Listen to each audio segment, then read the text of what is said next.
If you know, you know. But why are we still here?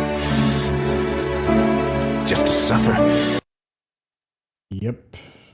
It just feels like with Chelsea, it's always one step forward and two steps back. Ladies and gentlemen, welcome to the stream. Welcome to your match review for Chelsea 1, Sunderland 2. In a match where it's just disappointing things to look at in all sides of the pitch, which we'll get to the details and all that stuff shortly into the video. But damn, just disappointing from Chelsea. We should have been winning this game, to be honest. And there were opportunities to win the game, but just absolutely no bite to any of the attackers today. And defensively, the usual suspects, people. Smash up the likes. Subscribe to the channel if you're new. I'm here with Scott to start off today's panel. We'll have more people come on shortly after. Be sure to check out the links in the description. And memberships, 4 different tiers starting at 99p. Be sure to check those out and, look at some of the fun emojis you can use when you become a member. But yeah. Quick summary of today's match. Essentially, a pretty heavily rotated side. We had the return of Enzo and Caicedo in that double pivot, or in the midfield, I should say. We had Acheampong getting another start with Chalobah, and Reece James in there with Cucurella as well. Reece James being the right center back for most of today's game when we were in possession, because we were in possession for about, I believe, 69% possession over today's game. So we were overall the dominant team, but Sunderland were just clinical today. Garnacho on that left-hand side, Neto returning on the right. Guiu getting his start in the Premier League for the first time. And then João Pedro playing as a 10. So, yeah, essentially the long and short of it, people. First half, we come out. Didn't take very long for us to get our first goal. And one positive thing you could take from the game is that Garnacho scores. He gets a goal from a Pedro Neto assist. So, I mean, good for you, Garnacho. There you go. He gets his goal. Finally did something. But that's pretty much where the buck stops for Garnacho. And honestly, where the buck stops for Pedro Neto as well. Because both players will then decide for the rest of the game to have howlers. Both had some positive moments, I guess you could say, but overall both had not good performances, whether it be decision making or whether it's just not having the chemistry or whether just, not being good enough on the ball or not going for 50-50s and challenges and so on and so forth. Just overall not impressed with both players' performances. But yeah, Garnacho takes a shot, goes between the keeper's legs, and we get the goal. And honestly, that's the most we will have seen from Rolfs, the Sunderland goalkeeper, because for the rest of the game we proceed to warm him up, essentially. Pause on that one. Hey, yo! Yeah, with softballs, also pause. Just straight to him the whole entire time, barely testing him. And it didn't take long for Sunderland to get a throw-in, which they've scored a few goals from throw-in this season. We conceded a few goals from throw-ins. And we go back to type and concede another goal from a throw-in. This time from an Acheampong, who unfortunately just doesn't win his duel. That's an aspect of his development he has to work on, right? Is his aerial battles and such. We saw against Brighton how it could hurt him, and today, again, just not winning his battle. That's honestly the only negative thing I have to say about Acheampong, because for the rest of the game, he was essentially holding Chalobah's hand along with Reece James, pretty much like mommy and daddy, just Chalobah swinging between both of them and just, swinging his feet in the air saying "we," because he's just along for the ride. He's not doing anything in today's game. All he's going to do is just pass it to Sanchez, whatever. Nothing special about Chalobah today. Absolutely a passenger in today's game. Pretty much being carried by Reece James and Acheampong. And to be honest, both players cleaning up for the messes that Chalobah would make today as well. But yeah, not a horrendous performance from Chalobah, but Acheampong is the one that just gets beaten on the header for the throw-in, and we're 1-1. We continue to make chances for the game. Very lackluster, very toothless, nothing to it. Second half comes and we try again with the same lineup. It took a little bit for us to see some change, and Steval, who people are going to argue should have started. And as far as things go with people who should have started and shouldn't have started, you kind of understand why some players don't start, because of, having a good amount of minutes in Champions League. That wasn't the issue for me, but I think today you could have probably made some substitutes earlier when you weren't getting the results, Maresca, and that's going to be one of the criticisms I have from Maresca today, because I do believe today he does hold a bit of criticism for the result. But second half, pretty much same as the first, just controlling the ball, recycling, doing the typical horseshoe, back and forth. No ability to cut through the middle. No Buenanote on the bench to kind of see if they can dribble through the middle, dribble through center back, go through some tight spaces, as Sunderland was pretty much playing us to a low block, which is something we've always struggled with in this team for the last 3-4 years now, low blocks. And Sunderland stuck to their guns and did the low block and hit us on the counter a few times. We were able to defend. Eventually we make some substitutions. Tosin comes on. We see Guiu come off, Pedro come off, who both had lackluster games. And we see Gittins come on. We see George come on. We're depending on Tariq George, people, in big old 2025 to win us a game against Sunderland. And yeah, of course, that doesn't happen. And as a matter of fact, what happens in stoppage time, last minute dagger, welcome to the Premier League, Chelsea Football Club. Sunderland, one player holds up Tosin for 8 9, 10 seconds, a long time. And for about 7 of those seconds, you have Chalaba just looking at and watching Tosin when you could have just run up to the defender, kicked the ball from under his feet. It wouldn't have been a foul because Tosin was distracting him. And boom, you're out of that danger. Instead, you're a passenger. You can't decide whether to just go for the tackle or the ball and try to help Tosin, who's also not having a great game, mind you. This guy is always one step behind everyone else and clueless. He was, let me just hold off this defender so all my defenders can get back. On top of that, the defenders and the rest of the team midfield just jogging back, taking their sweet ass time. Meanwhile, Sunderland are busting their ass along with Reece James, who's the only one that's even paying attention or awake and focused in this moment.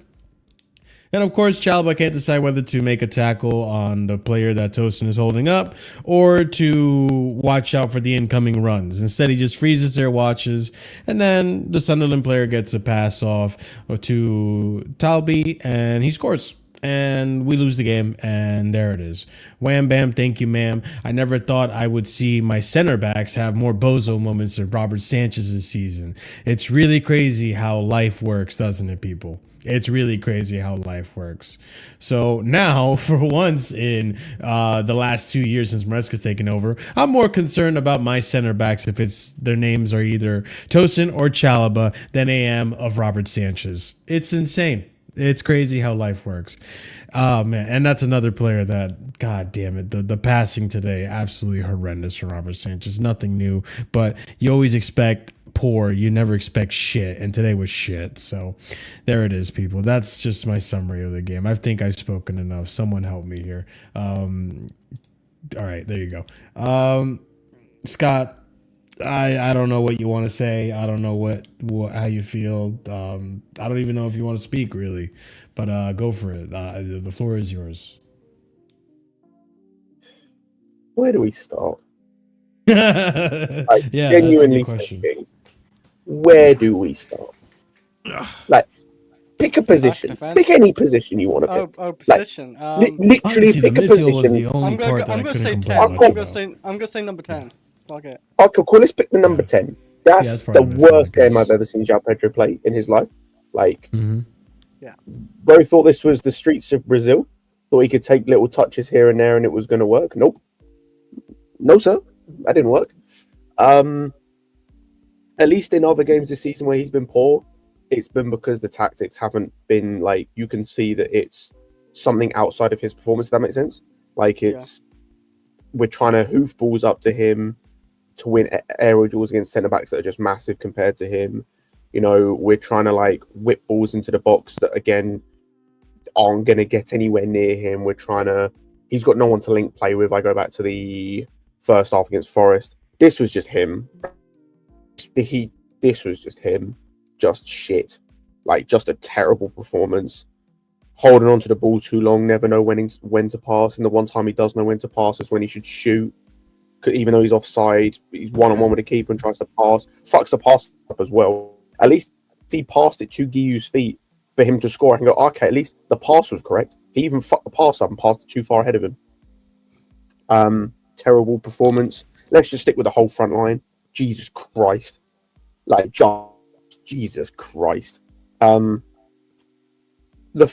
Garnacho was our best attacker today of the ones that started. Tells you everything you need to know. I was genuinely ready. After 20 minutes, I was ready to come on here and say he was actually good today. Because for 20 minutes, he was. Like, for 20 minutes, like, he scored the goal. I missed the goal. I was so pissed. He scored the goal, which I watched the replay. It was a nice goal. Had a couple... By the way, on a side note, it's good to know that him not beating a player is by choice. Not because he can't. It's because he chooses not to. So you're just a coward. That makes me hate you more. At least if you couldn't do it, I could say, okay, you're a shit dribbler, but it's because you can't. You can. You choose not to. You fucking pussy. But he was our best attacker of the ones that started. Fantastic. So after 20 minutes, it was going well for him, and then poof, nothing. Just nothing. Sweet fuck all. And then his partner in crime on the other side. Again, sweet fuck all. I don't want to see Neto play on the right anymore. I'm getting very, very sick of Neto playing on the right because it's the same shit every single time. It's get on the ball, try and knock the ball past a player, because at this point he's kind of just a kick and run type winger. His dribbling ability, quote unquote, might be as bad as Garnacho's. Then it's okay. He can't beat the guy on the dribble. Reinildo, by the way, put him in a spliff. Reinildo got a red card like 5 weeks ago, and he put Pedro Neto in a spliff. And even if he's not getting dominated by Reinildo, he's crossing back on his left foot, and it's crossing Inshallah again. Like, I'm so fucking tired of the wingers of this football club outside of one. Matisse said something on his review, which like I completely agree with, which is I'm paraphrasing here. I apologize if I get it a little bit wrong. He said something on the lines of like, if these wingers played for any team in the league, any non-top team in the league, would anyone give a shit? Would anyone notice the difference? If these wingers played for any other top team? No, if anyone that was any other non-top team, so anyone outside the top six, basically, would you notice? Okay. Would you notice that they were gone? Would you notice who they were? Would you notice that they were good? There's a lot of wingers here, just bang average. Outside of this is obviously outside of Esteban, and I will preface that. I don't mind Neto, but yeah, today he was shit. He is a solid winger. Yeah. For a top 14, he's a starting winger for a top 14. If you want to win the title, he's a solid backup option. He's an absolutely solid guy you can bring off the bench or play in certain games. The talent level in our attacking areas, especially on the wings, is horrible. But so that's that. And then let's talk about the striker. Now, I'll be so honest, I don't even think you're right about this Neto in top 4. I think he's even a top 8 winger at this point. I thought he's going to go higher. Marshall, I'll be honest. I think the level of winger in the Premier League. I agree, but I think the level of winger in the Premier League is so bad that, like, I think he can start for a top 40. Like, he could start for Tottenham on the left-hand side, for example, right? Do you think since they've brought in Xavi Simons playing left now? He's been shit too. It's kind of crazy. Neto's actually been better than him. It's if you want to just go off GNA, but I didn't want to interrupt Scott. Yeah. Okay. But let me just finish on the attack. The striker, I actually feel sorry for Hugh. He wasn't good. Like, his touch was everything I was saying was good about him against Forest when he came on and all his fundamentals. Bad today. Like, his touch horrible, especially in moments. But we have the same issue, and I told people, by the way, we were going to have the same fucking issue when Jackson left, and people tried to tell me no, it's because he's shit. We've got a striker who was getting no service despite he's making runs in behind. We've got a striker when he does get the ball and his touch doesn't let him down. Has got no one in support. How is this 4 fucking strikers, by the way? We've played Jackson, we've played João Pedro. Sorry, it's 3. João Pedro and Hugh. Delap is the only one we haven't seen have this issue, and it's because he's played like 4 games. 3 of our 4 strikers we've played up front in the last couple of years have had the same fucking issue. We get the ball up to them, if we get the ball up to them, and there's no one around them, even attempting like a supporting run, a link-up player attempt, nothing. So guys having 6 touches at half and getting 1 chance a game, expecting to score like he's Haaland, like, it's fucked. And that's our attack. That was our attack today. I haven't addressed nothing else. I just talked about our attack. Yep. I'm disagreeing.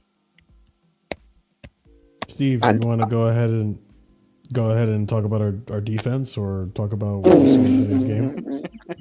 We'll give you the floor, an outside perspective. Even.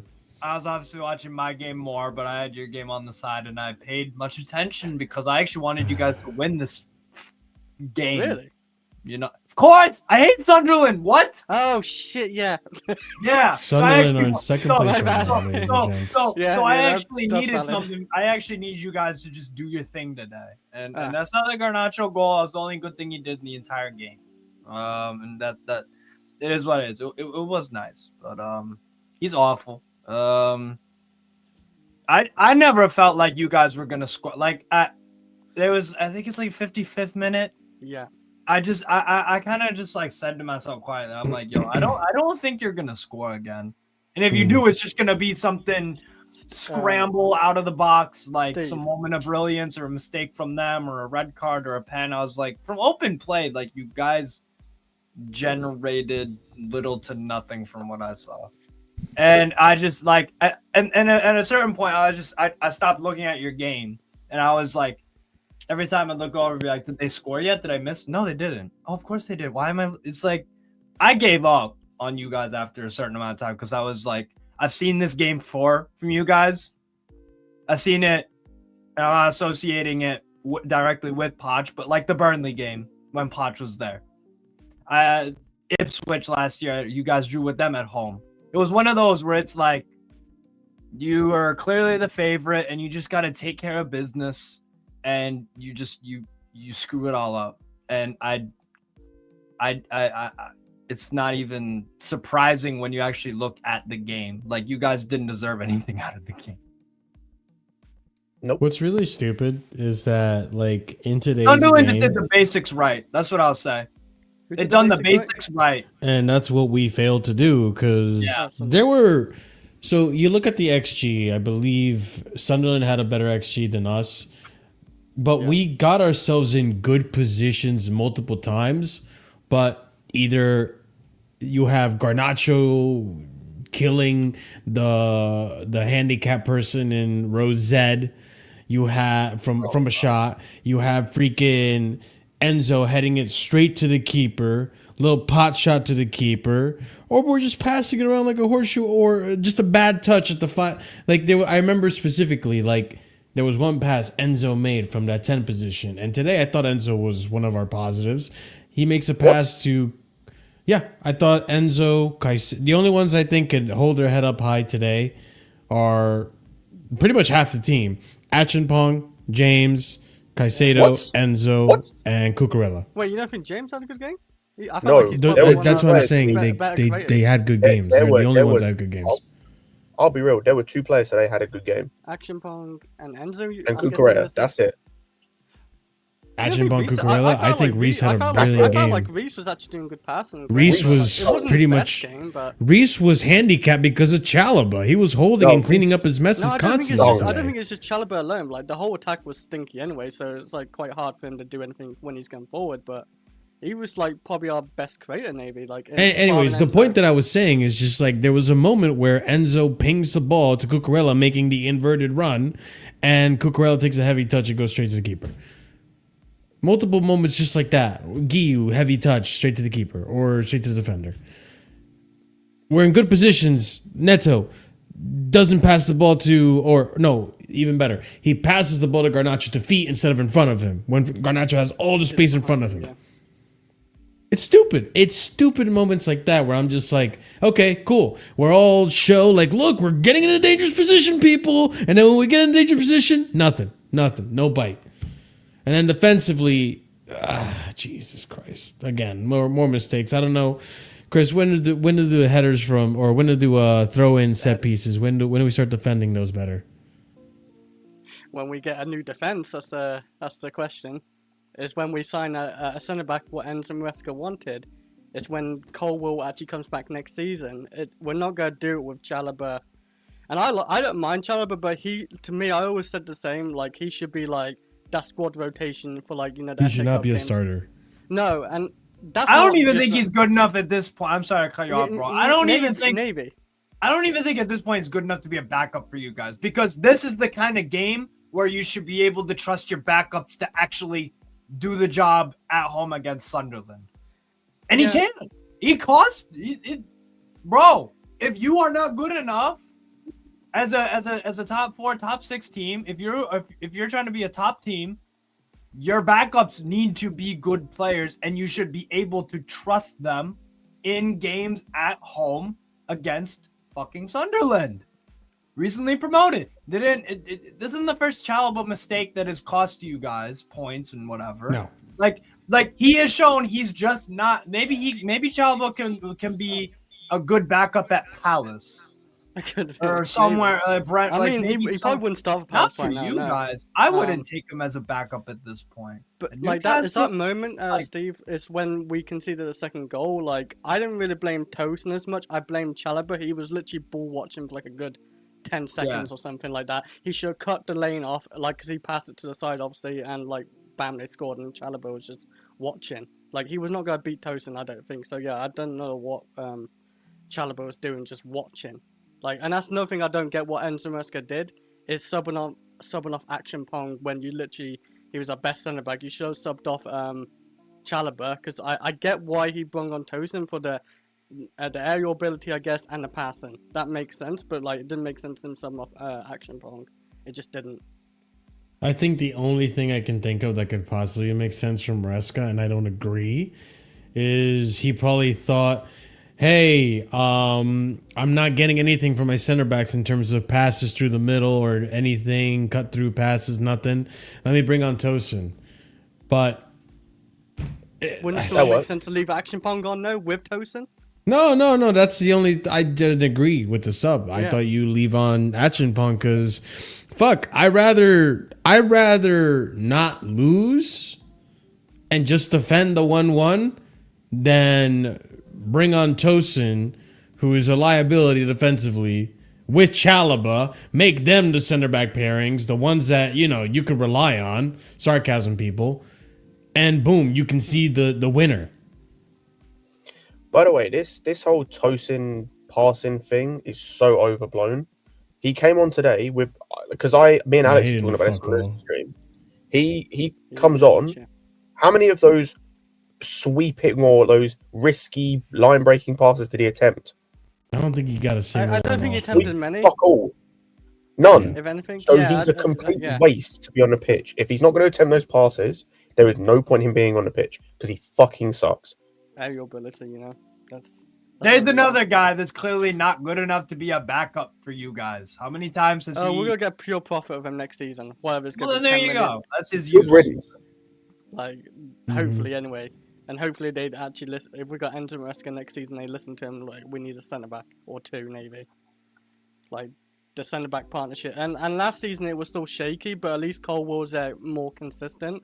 And Fofana was there here and there, but we had Colwell for most of the season, and that's why it looked somewhat okay. I mean, we still got top 3 in the league last season, but this season with no Colwell and keep switching between Tosin, Chalobah, Action Pong, Badashile when he's fit, like, you're not gonna get your consistent results in the centre back because you don't know who your best centre back partnership is. Yeah. Oh no, we do at this point. I think I do, but I don't know what it is. I don't think Enzo Maresca trusts like Action Pong to be a starter, like a full-on starter. Yeah. And I think he does at this point because he's our best he centre does back. now. I mean, he started him last game. He started him this game. I think what he's was slowly. as well? Sorry. That's a good example of someone who's good enough to be your backup. Because Action Pong does his freaking job. Fuck the backup. No. Fuck the backup thing. He's good enough to start for us. Well, yeah. There you go. Yeah, of course. The positive thing about Josh today, like one of the positive things, because there was many. Like I said, basically only like one of only 2 positives to me coming out of that game, is he was playing on the left today. We actually might have found someone who, for the meantime, can actually play that left centre back role. Because even though he still has the same issue that like the others do in terms of passing, because it's on his weak foot, he has the dribbling ability and the ability to drive forward with the ball that none of the other centre backs have from that side. To like help him when he needs to get out of trouble. So yeah, he need like the partnership going forward should be him and Fofana, because it's not gonna. I hate to break it to people, it's not and never will be him and Hato, because no manager in world football is playing 2 19-year-old centre backs at the same time. No manager. But that's the not problem. No, it's not the problem, Marshall. No, but the thing is though, like Scott, like I agree with you that like any other manager. But the thing is, like okay, this is the way I'm looking at it, right? I agree with you that on that left-hand side, great. I just don't think Fofana is going to consistently be that right-handed center back. And on top of that, if you do make him that right-handed center back, you do have to rotate with minutes with both those players realistically, because how many games is Achimpong going to have to be is going to be able to play back-to-back Champions League, then League, then Champions League, then League? Like, that's where I get concerned. If I had another Fofana, then I'm all for it. But I only have one Fofana. Colwell is not available. We ain't got one Fofana. It's like a half a Fofana. And it's a half of Fofana because I don't even know. Like, barely got him. Marshall, I like agree, Hato, right? But yeah. The issue is, and I keep trying to explain this to people, and I don't think people want to listen. With our centre backs, to an extent, we just have to firm it until January, because the partnership I want to see is Hato and Josh. But like I said, there is no manager in world football who is intentionally, unless they have no other options in terms of injury, in terms of the guys just think, are starting 2 19-year-old centre backs together. That's not happening. Never will happen. No one does that. Even at Strasbourg, by the way, where they've got no one over the age of 23 in their back line, they're still starting a 23-year-old, a 21-year-old, and then maybe a 19-year-old. Most of the time, our back three is Ismail Doucouré, Lucas Hogsberg, and when he's fit, before you, Mamadou Sarr. Cool. Yeah. How many of those are 19? Ismail Doucouré has been at Strasbourg for years. He's at least 22, 23. There we go. Hogsberg is 19, 20. So no one is starting. Sarr, I think, is actually 19, to be fair. I'll double check, but you're right. Cool. So no one's starting 2 centre backs. So that option, even though I want them to start together, because I think in terms of, I think stylistically they're very similar, but in terms of the fit and just in terms of quality, they're probably the best currently. So our choices are, you either have to start Josh right centre back, and then one of Tosin or Chalobah left centre back. You put Josh left centre back and put Fofana in there, and just have to rotate him out. Which, if you have to do that, it has to be then Fofana, not Fofana, Chalobah or Tosin. And so you just got to pick your poison at this point. The one thing I will say, I disagree with you, Marshall, slightly in terms of Chalobah. I thought he was decent, like up until the second goal. Or sorry, I tell you, he was decent until Acheampong came off. So how about this? On the right hand side, he was like. Go ahead. I was gonna say, because I've now gotten into this habit of typing notes during the games. I'll give you this: Chalobah in the first half was, you could probably say, maybe solid. Second half, it was downhill from there. Fair enough. I do think a lot of that happened after Acheampong went off, I'll be honest. When he went over, because as soon as Acheampong went off, he went to left centre back, and I think immediately Sunderland had an opportunity where someone whips a ball in, Sanchez gets a hand on it. If he doesn't get the hand on it, then I think Robbie was scoring, who'd run off Chalobah like almost immediately.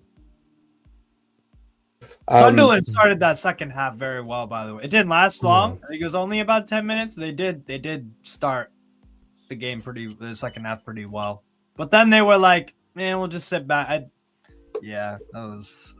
But yeah, like I said, I don't know how you watch that game and say the center backs aren't the reason we lost today.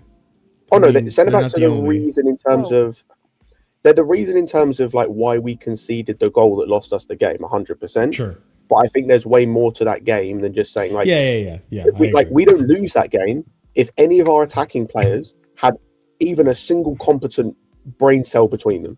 We don't lose that game if our midfield doesn't just decide to disappear for 90 minutes. Like, so I understand JC's point. Ultimately, the goal we concede that caused us to lose the game is on the centre backs and some on the midfield for not tracking the run of the managers to sprint 70 yards up the pitch just by himself. I'm just on the centre back, as I said. So, like, for me, where I stand is like, I just have to firm at this point that one of Tosin or Chalobah has to play or has to have minutes until January to cover Fofana. But right now, our best centre back partnership is when they're fit is Josh and Fofana. And I would rotate in, I know people don't like it, I'd rotate in Chalobah because he's been slightly better, I think, than Tosin. It's splitting hairs. I think he's been slightly better. Tosin has been so, oh my, let me read you the stat I found, Marshall, because I mentioned it beforehand. Sure. Tosin has now, with today, been involved in 7 goals we've conceded this season. Directly involved in 7 goals we've conceded this season in 415 minutes. That equates to roughly a goal conceded that he's responsible for or directly involved in every 59 minutes that he plays football. He fucking sucks. He should be nowhere near this team. That sub was criminal. he should be nowhere near this team. Like I said, Chalobah's like barely better than him. He's if Tosin's a 1, Chalobah's a 2, right? That's what I'm talking about here when I say that he's better. I'm not even trying to say it's miles, but I'm saying he's slightly better. But let's look at this. Enzo risk on the winning goal. It can be even Enzo admits it. It can be an easy situation because there are 2 versus 1. The striker has his back to goal. It can be an easy situation to defend, but in that case, we have to do better. And I agree. You absolutely must do better in this situation. And look, how many seconds was it? I said 10. I don't know. Like it was about 10. 7. From so the Sunderland player doesn't get to the ball yet. But yeah, this has a time running, and he gets the ball and it's 7 seconds of Chalobah just 5 seconds him sitting there, I guess. I'm losing my damn mind. By the way, I am literally on the Sarcasm City TV playback, being like, "What the fuck's going on here? What are you doing? What are you doing? What are you doing?" 4 more seconds in this and then I see that fucking Moroccan dude, Talbi, who I loved at Club Brugge, and I'm pissed off that Sunderland bought him. I see him running out of nowhere, and I'm like, "Oh no!" Yeah, you know it's bad. Oh my god! He's just watching. I don't get. Is he trying to like say, "Oh, you got this, Tosin, you got this. You can defend it." He's just waiting to see where's the ball going to rebound. I genuinely think that's what he's thinking. He's thinking that Tosin's got this, which fair play for backing your man, but like this is a guy who's been beaten 1v1 like 4 times already this season. We're only on match day 8. Match day 9. Like respect for backing your guy, but like.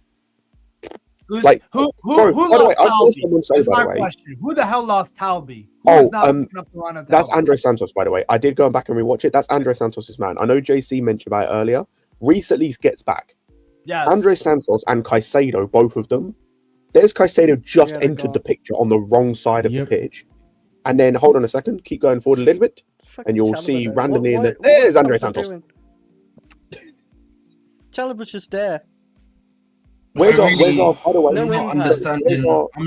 where's our midfield? Where's our number 8? No, I agree. I actually don't think it matters whether Santos and Caicedo come in late in this picture, even Reece James, because why? Because you're bombing up trying to get the goal, so you take because you've had more than enough ample time with Chalobah being there to basically just 2v1 Brian Robbery at that point. Yes, you know what I find jokes, by the way, right? And the other thing for me is, even if you say, okay, I'm gonna trust your man in this situation, for example, right? Chalobah should still be looking over his head to make sure to see who's also incoming too. You have look at Chalobah throughout this whole entire time. Never picks up his head to look around him. It's just watching the ball the whole entire time, bro. At some point, if you're not gonna do anything, at least, oh shit, Reece, I got this guy covered. Go wide and cover him until Caicedo can get back in time. Just no intelligence. I do want to say, by the way, I saw someone. I agree. Like for me, it's both their faults. Like 100% Chalobah, I think takes like most blame. But by the way, no. By the way, the Tosin. I saw people talking about Tosin like, oh, he got back and like he got goal side and he defended him. Brother, Tosin has like literally no control of this situation. Like Robbie, if he wanted to, could spin the shit out of him. Like go forward a second or two, and bro, this guy is literally like arm shaking back. Like bro, it's quite like as in like go back as in bro is not in control of this situation at all. I'm just like, I get Curry Pirate is right. Curry Pirate is right that, you know, obviously Chalobah's passing the buck. That's true, but then if you're passing the buck, you have to be able to know he's holding up the ball for someone to come.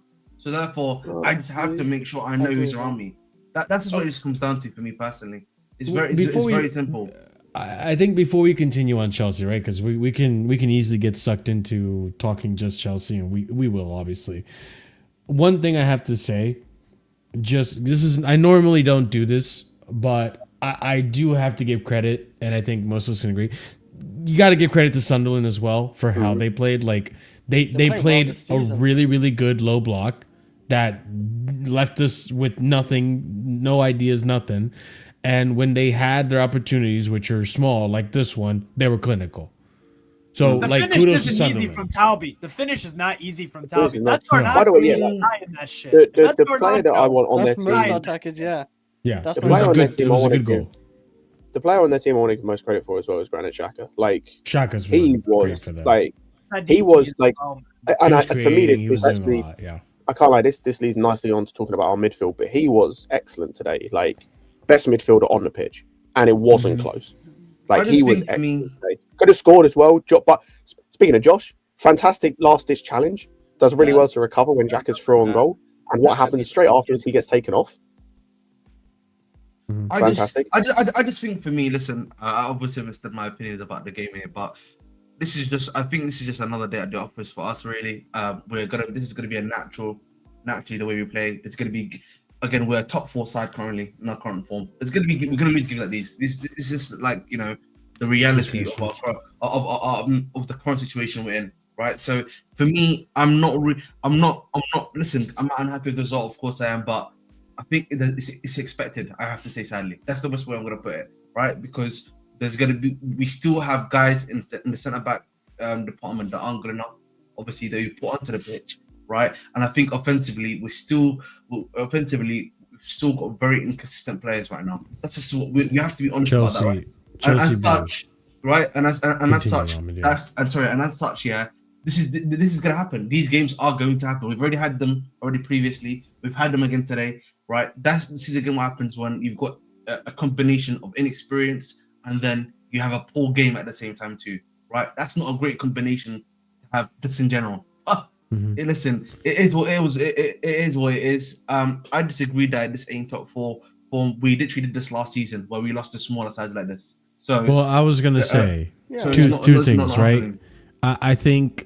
One, games like this make me feel like we're back to square one, where literally this time last year I was saying, gentlemen, there's no way we're in a title race if we can't defend 1-0s.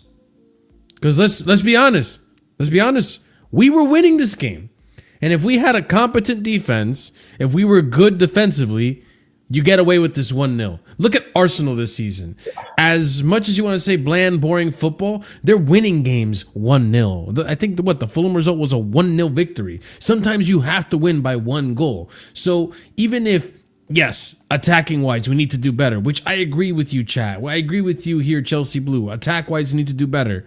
Sometimes when it's a low block, and listen, Chelsea Blue, maybe this is your first season watching Chelsea, or last season maybe your first season, but this is something that happens with this team over and over and over and over again. It happened under Tuchel. We suck against low blocks. It happened under Graham Potter. Suck against low blocks. It happened under Pochettino. 10-man Burnley. Suck against low blocks. This team and the players in it sometimes just suck against low blocks. And what's better than those previous teams is at least this time we scored a goal. Yeah, your camera. At least this time we score a goal. But now our defense capitulates 2 goals. 2 goals, and we lose the game. Other teams defend this result and get away with it. And then we could be criticized the attack. Marshall, I agree with you to an extent, but the thing I would say, and the reason why I disagree, and the reason why I'm more pissed at the attack in this game, the defense did cost us. We know our defense is shit. We know we can't sit these games out. We've learned that from the start of the season. The shit we're seeing from Chalobah and Tosin is not new. My thing is, we knew that our defense with Cole being out and not addressing it got worse. We knew it had gotten worse this season. And we already last season with Cole in the team couldn't, or very rarely, could see these 1-0 games out, could see 2-0 games out, without conceding. So my thing is the area of the pitch that we actually thought we improved this summer was the attack. So yeah. In a game that I know, we've already fucking conceded 1, by the way, from a stupid long throw again. We know what the problems we have defensively and what can happen. So my thing is, if you score a second goal, we come out of the game with a draw, maybe, or if you get a third in. But it's if you actually score, number one as well, if you score, we saw actually what happened with Sunderland after we scored. They had to come out their shell. Yeah. We got the goal on a counter-attack. They went low block, sit back and everything after they got their goal in the 23rd minute or whatever it was, because they could, and they knew it would frustrate us. My thing is, if you get that second goal early in the second half, in the first half or early in the second half, you're back in a position if they have to come out at you, maybe you can get a third. That's why I'm more pissed at the attack, because we were meant to have improved our attack this summer. I knew the defense was shit. I knew these mistakes were going to happen. They happen every fucking game. That's why I'm more pissed on the attack this game. We didn't create shit. No. Listen, that is true. But I feel like again, I feel like listen, Marshall, it's all well and good. We can do this thing about holding 1-0s. Last year, the reason why we were able to hold 1-0 successfully, was because we literally became a low block team after the 1-0 happened. The manager did that on purpose, right? You cannot do this in your current situation. You actually can't, right? You can't do this in current situation, and so he should have reverted back to his original type. And for me, again, this thing about Tosin and Chalobah, this continuous conversation that we continuously have on a week in and week out basis, for me, is just what's the point of having Jarrell Hatter in the team, right? If you, the manager, can see Tosin is not adding to the team, with all due respect.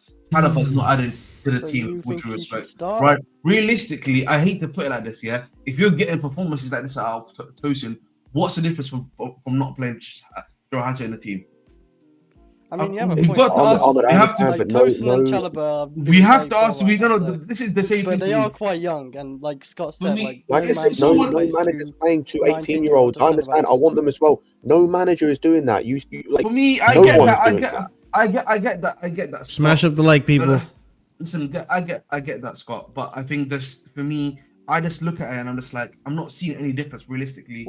Between player A and player B. 100%. Listen, I just think fundamentally these results are going to happen.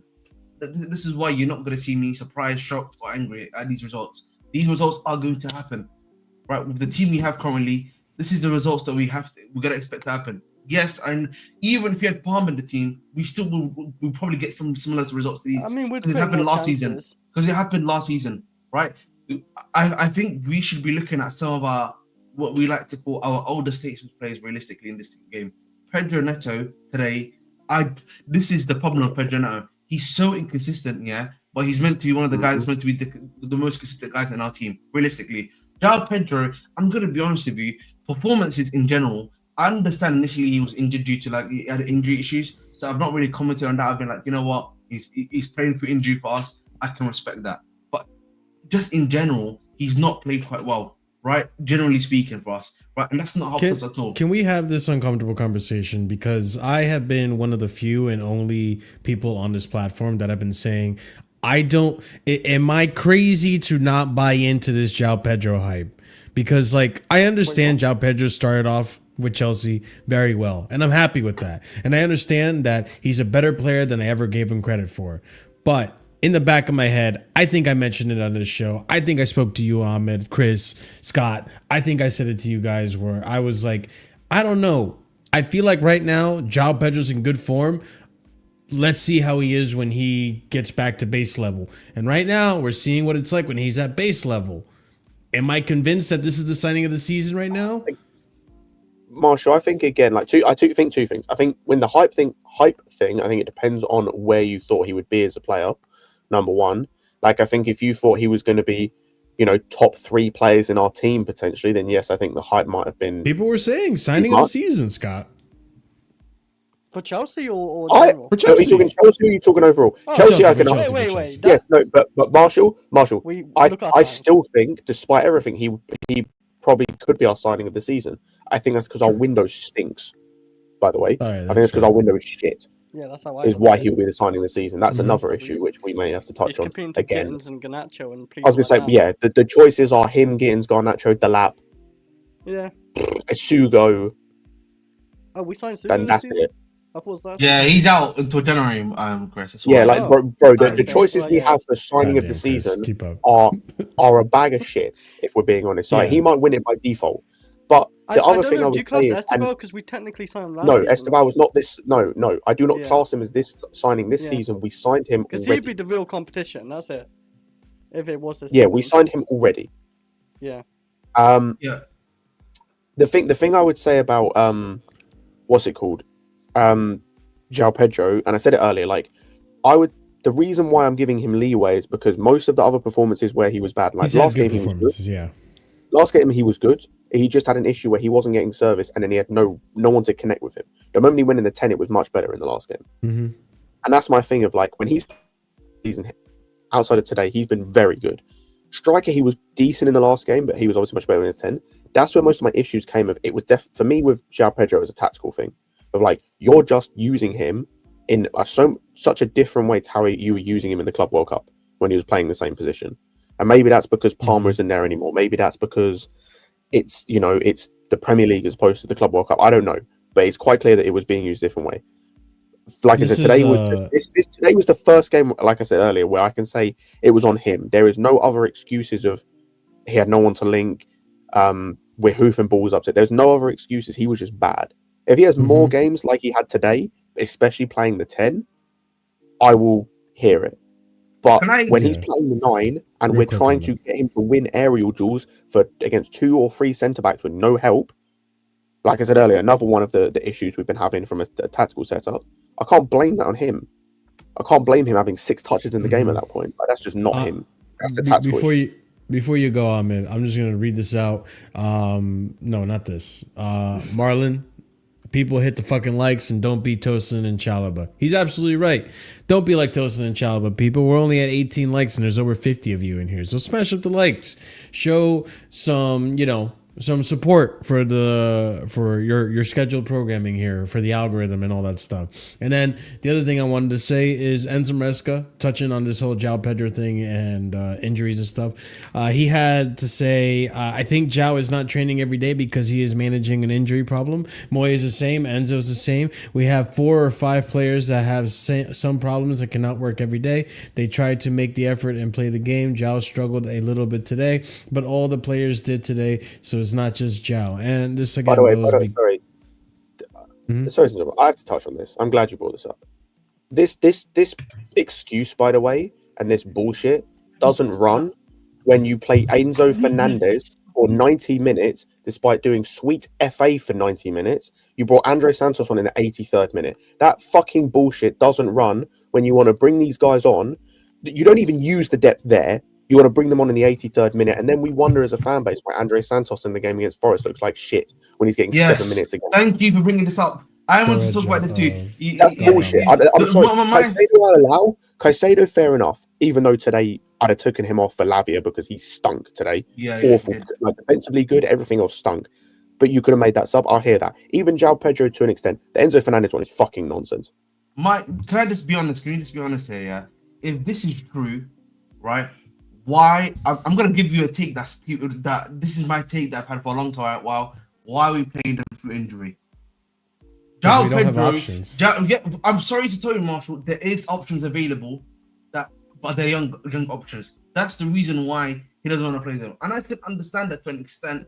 But João Pedro's been dealing with an injury problem for quite a while now, bro. Okay, months. It's been quite a while. Yeah, it's been months now. I have something to rebuttal you, but go ahead.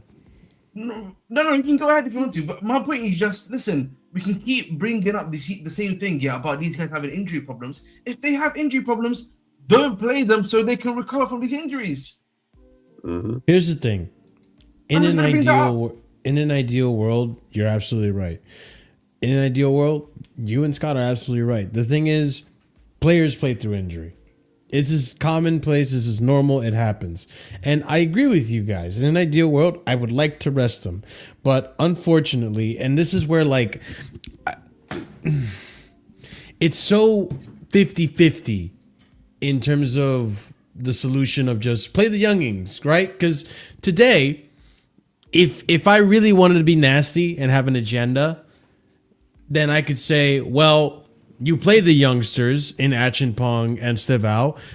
Acheampong doesn't win his header, and Estevao doesn't beat his man, which causes the counterattack that we saw with Tosin and Chalobah, right? And I agree with you, Ahmed. Give these youngsters chances because, to be fair, these youngsters, when given the chances, you see how brilliant they play. Acheampong, outside of that goal, the first goal, brilliant performance today. Barely stepped the foot wrong. Held Chalobah's hand at moments. Chalobah put him in shitty situations, and he was able to get out of them. Brilliant performance from Acheampong. You guys disagree? I say the same thing for Reese. But Acheampong, right? And Estevao, you you're willing to bet that he's going to get you out of a situation like that and score a goal and be dangerous and create chances.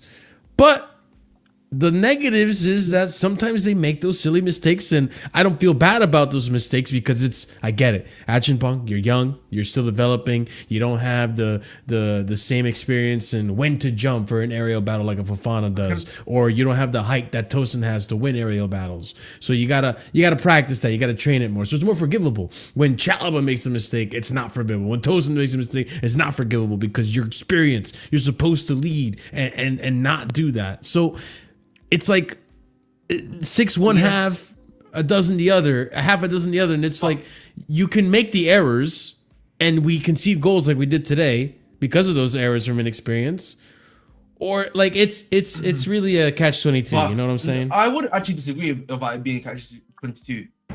The whole model is based on youth, Marshall. Okay? Yeah, I get that. So for me, the argument for these guys not to play is even stronger, actually, in my opinion. Because these guys can actually rest, get better soon, bro. And the youth they brought in can play these games. I can live, and I've said this before to you. Yeah, maybe you are different because you want us. You believe that we can get to a title race and stuff like that. But I said Evans before. Yeah. I can live with a top 4. Yeah, and these guys, young guys, playing and developing. I can live with that. That's the difference between me and you. That's why I don't mind Esteval playing. I don't mind Andre Santos playing. I don't mind what's his name, Acheampong or Hato playing. Because for me, I can at least believe, I can at least hope. Yes, they may be inconsistent initially, but there's hope there that they can develop and actually get better. Right? That's what I would say to you, Marshall. We're seeing it with Acheampong, to be fair. He's developed so much better since the first game. And I would also argue, Marshall, it's better for us as a team because we can at least have a fit João Pedro who's not dealing with any massive or major or minor injuries, right? That can come back fully into the team. You've then got Akase that can come back fully into the team. Enzo Fernandez, and I forgot who the other guy that was injured was that he mentioned, right? At the very least. Sugo. Right? And I think my other problem also is, I've said this to you before, Marshall, about Andre Santos, I really don't think Maresca has an idea on how to play him in the current system that he plays. I've said this before, and I really feel like, that is what is hampering, I think, for me, is Andre Santos in particular. Like, I don't think he understands what role to put him in the way that we play, particularly like because we play with these like almost like 10s. Because like Enzo essentially is almost like a 10 essentially, right? In the way on right. So I feel like for me, I don't think Santos kind of fits that. I feel like he's more a box to box 8. Right? I think that's the thing. The thing is, I would say there's before Scott goes, I was just gonna say the thing is with Santos, I feel like Enzo is playing how Santos, like today's game, for example. Let's just say the first half, right? I saw multiple times today where Moises is in the middle, the DM spot, right? And Enzo is the one dropping down on the right of him, picking the ball up and advancing it. On the left of him, picking the ball up and advancing it. He's doing the box-to-box stuff. He's getting into that attacking position, the attacking third, and pinging passes over to our attackers who didn't do anything with it. So, like, the one thing Andre Santos lacks is that ability to pass, but he does the rest of it. But he just doesn't get enough play time to like get consistent minutes. The link-up play isn't there. I don't even know if it's so much like the positioning. It's like I'm stuck between a rock and a hard place because although I agree, and I think even Scott agrees, like your best pairing is Hato and Acheampong, or Hato and Fofana if Fofana's fit. But like, or not Hato, I'm sorry, Acheampong, Fofana if they're fit. But you're in a position now where you're going to have to rely on these youngsters and you're going to have to be okay with them making mistakes. And in terms of the midfield, like you mentioned, I think one thing that hurts Maresca's case in this game and also this season is two things. One, just in this season in general, is Sugo not being there as someone that can soak up some minutes for some of these players in the midfield. It does hurt him because it doesn't give you many options. Lavia just came back from an injury. Is he going to be reliable for this season as a rotation player? We'll see. But the other thing that hurts your case is that in examples like today, where maybe you want to give Enzo a rest, maybe you want to rotate some minutes for Enzo. Where is your backup 10 or backup 8 that can do that role? Buonanotte wasn't on the bench. Because he chose not to put him on the bench, is what I said. And Buonanotte was a plain clothes. Buonanotte was plain clothes today, by the way. He's not even on the flipping Buonanotte could have been useful in today's game. That's what we're saying, but that's on Maresca for not including him on the bench. But I can't. But we come back to this question mark at Chelsea Football Club, right? Maresca really values playing the older, experienced players. We can see this, bro. Right? It took him a while to allow Achapa to play in the team. It took him a while to obviously let Mark Bui come to the team, right? Because he wasn't happy with his training, right? And then eventually brought him in. Right, so it takes him a while to let these guys come into the team, right? Or if he doesn't like you, he's not going to play you. We've seen that before, right? And that is also a detriment to the team itself too. That is a detriment to the team itself too, bro. At some point too, and you know my thoughts on this, right? Which is that at some point, bro, Maresca, you have to use what's available to you, bro. You have, and I feel like this is going to be a hot take I'm going to say right now. Maresca is thinking too short term. And not enough the medium to long term right now, right? And what I mean by that is that short term wise, if you play some of these younger players, right?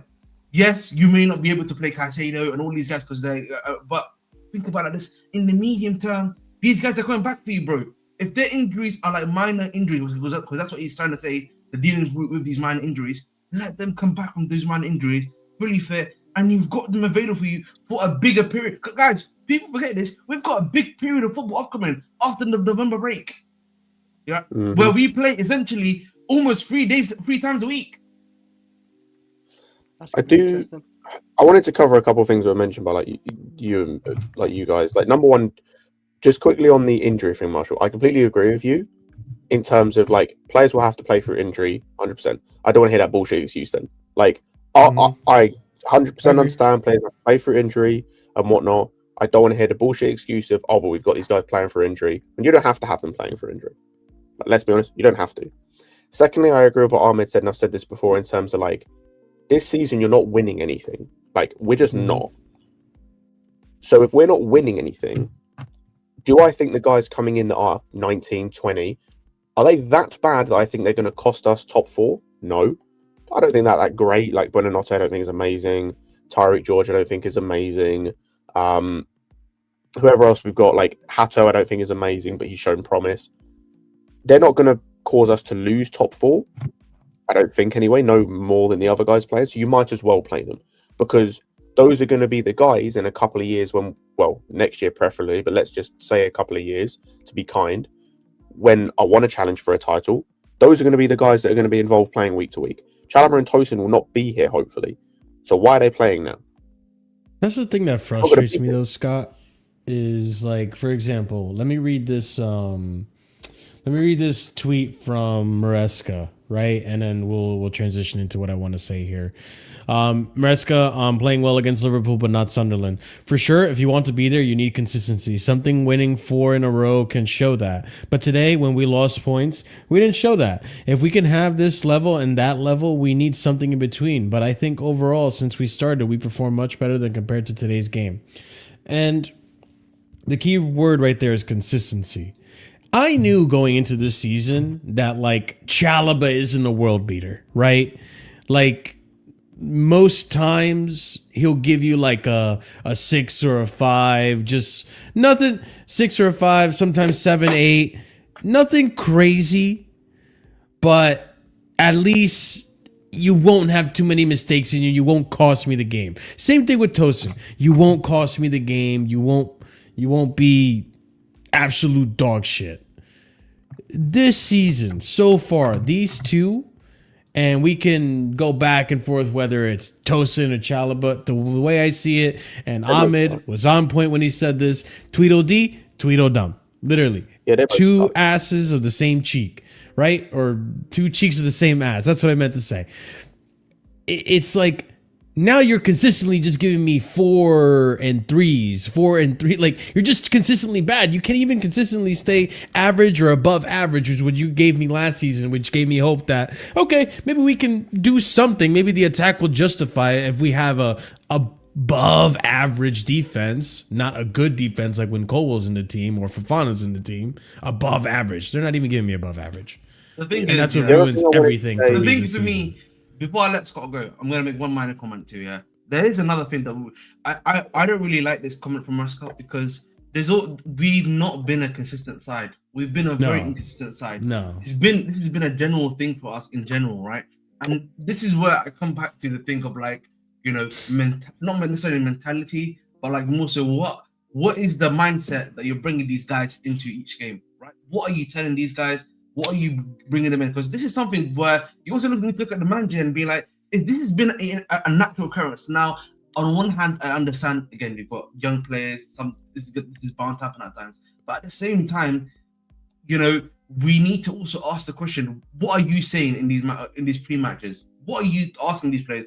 How are you motivating these players, right? Because it's easy to motivate a player against Liverpool. It's easy to motivate a player against a Manchester United, even though we're not to them. I understand, right? But essentially, it's easy to motivate these guys. But when you're playing some of these lower sides, right?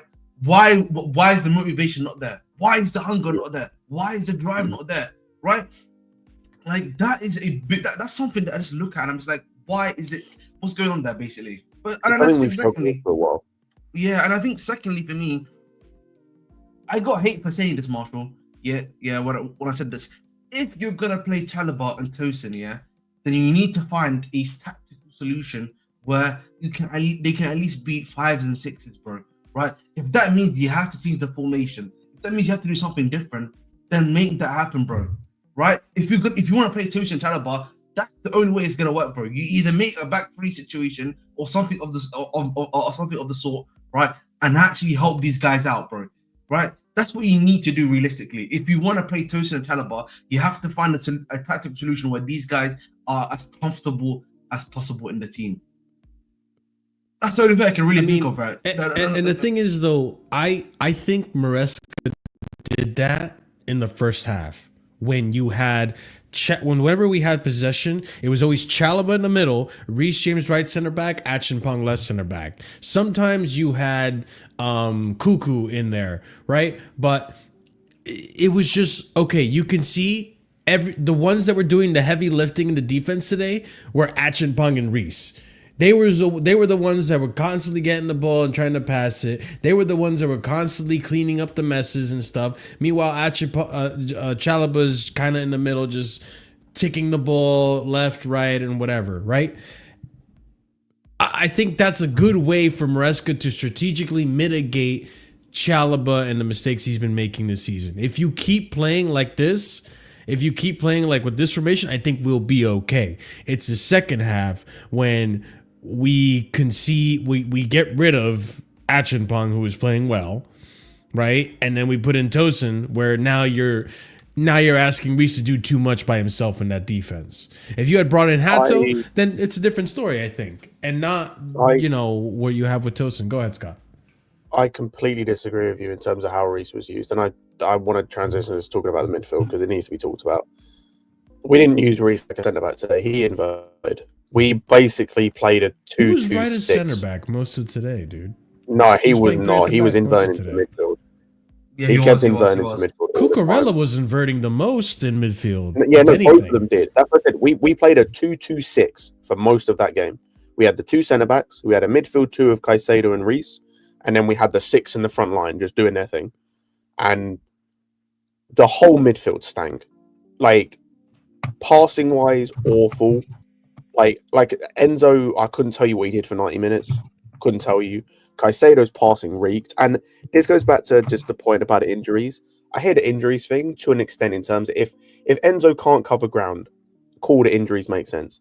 If Caicedo can't cover ground, it makes sense. Unless Caicedo physically can't kick the ball, which he can, the injuries don't cause him not to be able to make a 5-yard pass. The injuries don't cause you to not be able to look up unless you've got a problem with your neck, which I don't think he does. Like, the whole midfield today was horrible. Like I said, Caicedo was decent defensively, and even that kind of fell off in the second half, but passing sucked. Reece James the same, and I've yet to touch on the biggest issue, but I'll get there. Enzo, nothing for 90 minutes. The biggest issue with midfield, and I didn't notice it until Alex mentioned it on Lewis's stream, and I could not see it after he mentioned it. If you're going to play a back five, a low block team, the way you break down that team is by two things: playing quickly or by players moving. And both of those things aren't mutually exclusive. They can happen at the same time. We didn't play quickly because everyone dawdled on the football. And at no point, really, did anyone make an overlap, apart from Kukurea actually did on the left-hand side. Reece didn't. I think he did it maybe once, at which point the ball had already gone. The whole time. There were a couple of times where he overlapped though, Garnacho, and he found him, and I think he put in one or two crosses. I don't know if it like really came to anything, but no. Both of them, like both Caicedo and James today, the issue they were causing more than anything is neither of them wanted the football. Both of them hid, and I hate that. I hate my midfielders hiding. Like, you don't want the ball when you're under pressure. You don't want the ball in a situation where you've got to turn quickly. You want the ball when there's no pressure around you, when you can just take a touch and pass it back. The way I would describe it is what Scott McTominay used to do at United. You don't want you just want to like get your touches on the football and pass it back to someone and they can do the job. That's what it felt like with those two today. Neither of them wanted the football in areas that we were gonna be able to hurt them. It was all give me ball to feet when I'm facing the goal, as in facing the opposition goal, and I can take a couple touches and maybe pass out wide and slow the game down. Both of them today, like horrible performances, and yeah, I do not understand why Lavia didn't come on, because even though I don't expect him to win the game for us, the one thing we lacked in that team was someone who was going to play quickly, play on the half turn, and play those risky passes.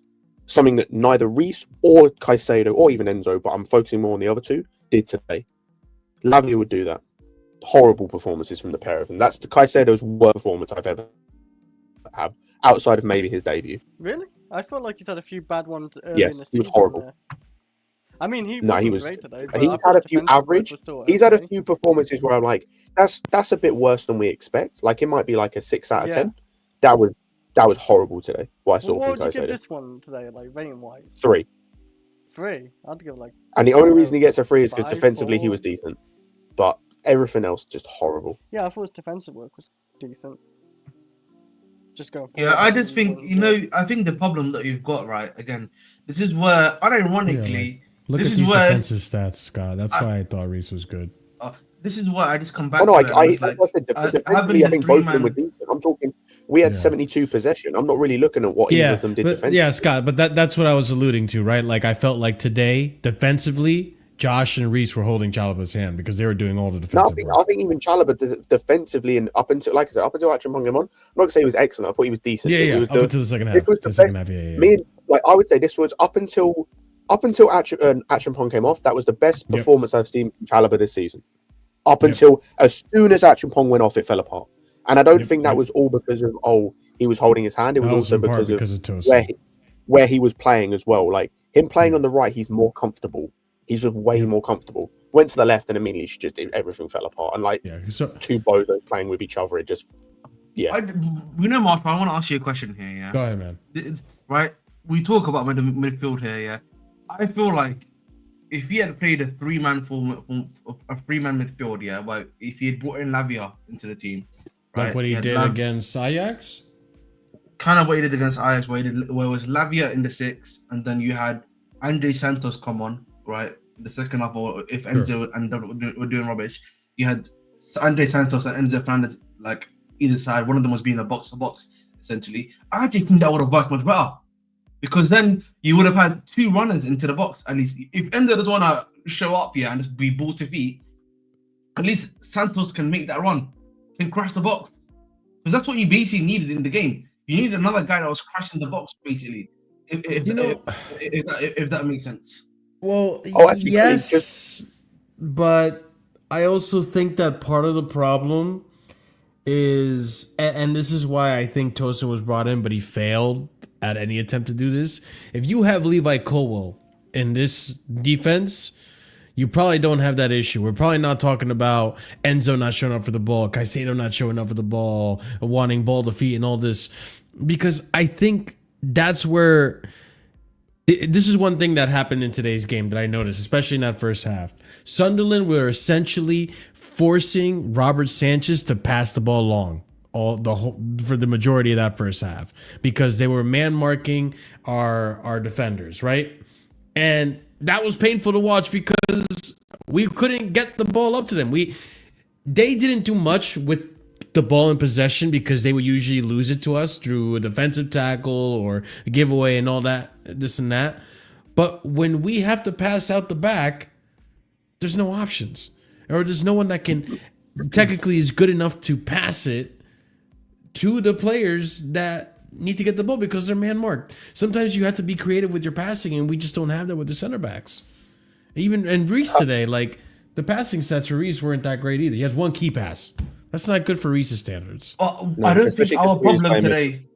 But I don't think our problem today was passing, bro, because we were still getting. I disagree. No. I mean from the back. Specifically. I'm not even talking because like we were able to go from the back to the midfield. It was just when we got to the midfield area, right? I feel like a lot of the times the midfield had to drop and show up for the center backs to get the ball, and at that point they lost the position that put them in an advantage because of I don't think there was any point where our midfield really showed for the ball with intent in terms of like, give me the football, I'm going to do something with this. Like I would feel it was more like, give me the football so I can have a touch more than any. It's what it felt like. It was like, give me the football so I can have a touch on the football. This is kind of where I agree with you in terms of Moises. I feel like Moises had those chances today, and just pass completion was not there. Horrible. The other 2 points I just realized I forgot to say about Santos. I disagree with Ahmed slightly in terms of I think he can fit it. I think he just has to play the Enzo role. I think he is the one player so far that Enzo Maresca has got badly wrong in terms of how he utilizes him. Like you saw it today, he came on and for some reason to begin with was playing as a 10. So we saw that didn't work, brother, against Forest. Why are you doing it again? Like, so I think some of Josh's issue, not Josh, some of Santos's issue is just how he's being utilized in this team. Marshall, to with what you said about the passing thing, I agree with you. The answer to that though was to bring Tosin on, it was to bring Lavia on. Because Lavia does the same thing in midfield, which is where we were struggling. He also has the ability to play on the half turn, which we needed to try and take a player out of position from the Sunderland. And he has the added bonus of not sucking defensively. Mm-hmm. So I think that's the like, if we're talking about subs, actually, I'm kind of skirting all over the place, but it's because my head's so fucking hot about this game and I've got so many thoughts. Maresca's subs today stunk, outside of the Esteval one. The rest of them, outside the Esteval one, the second substitution came at 84 minutes. But again, this is he took. Who was that he came? He put Gittins on Neto. Neto was fingers for Neto and João Pedro. No, it wasn't. It wasn't João Pedro. It wasn't. Sorry, Neto, because he put Neto back on the right after he stunk the whole game on the right. 76 minutes. Who do you put him on? You put him on for Guiu, yeah. Like I understand Guiu didn't have a good game, but like, why are you taking Neto off? He was fucking terrible. Again, this is where I come back to. Again, substitution wise, they came too late, and again, that's a part of his repertoire. Anyway, that's his CV. So when it comes to substitutions and like lateness, I understand that. Secondly, I'm going to be honest with you. I feel like if you look at it, like Neto should have gone off first in the team. Because he was not producing anything, bro. When he put up Garnacho, I was a bit surprised only because like I feel like Neto has been extremely worse. João Pedro have been a lot more worse than Garnacho at that current point in time. Because like yes, Garnacho wasn't probably beating his man at the time, but he was still somewhat effective because he was actually trying to at least go and be direct. Neto, it's like Neto is so inconsistent. No, I know I make a joke about no IQ a lot of the time, like for fun, but he sometimes play like that, bro. He didn't play like that. Like again, I've said this before. I can tell you Neto's moveset like quite easily. The stop. It's you know especially what I mean? Ahmed. Sorry to interrupt, but like I said this, I'm going to reiterate it. Especially off the right. Like I'm fucking sick of seeing him on the right now. Like if he plays, I understand this causes an issue because we then have only Esteval, but I don't care at this point. I've had enough of seeing him on the right. It's the same bullshit. It's cut inside and cross. It's like Madueke but crossing. It's cut inside and cross every fucking time. Play him on the left where he can do what he did against. Fuck, who was it? Where he got the where Josh got the headed goal? Was it Forest? That was Forest. Where he can do what he did against Forest, where he beats the guy and puts the first time ball in on his left. And Dude, he puts it right across the face of the ball. You know what's hilarious about what you said there, Scott? He didn't do that until... So this is the part where I also got to criticize Maresca.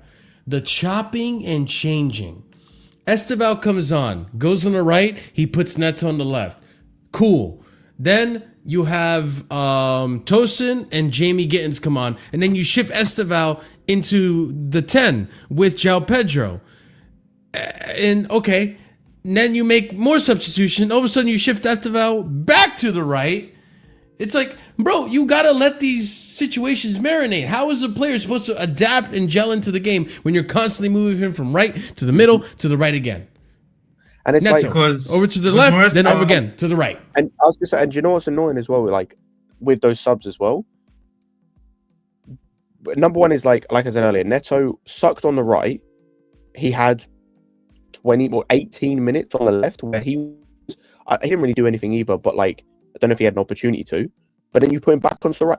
We've watched at this point when he got moved back to the right, we'd watched 76 minutes of him, we watched 58 minutes because of when he moved of him sucking on the right. What was putting him back on the right going to do?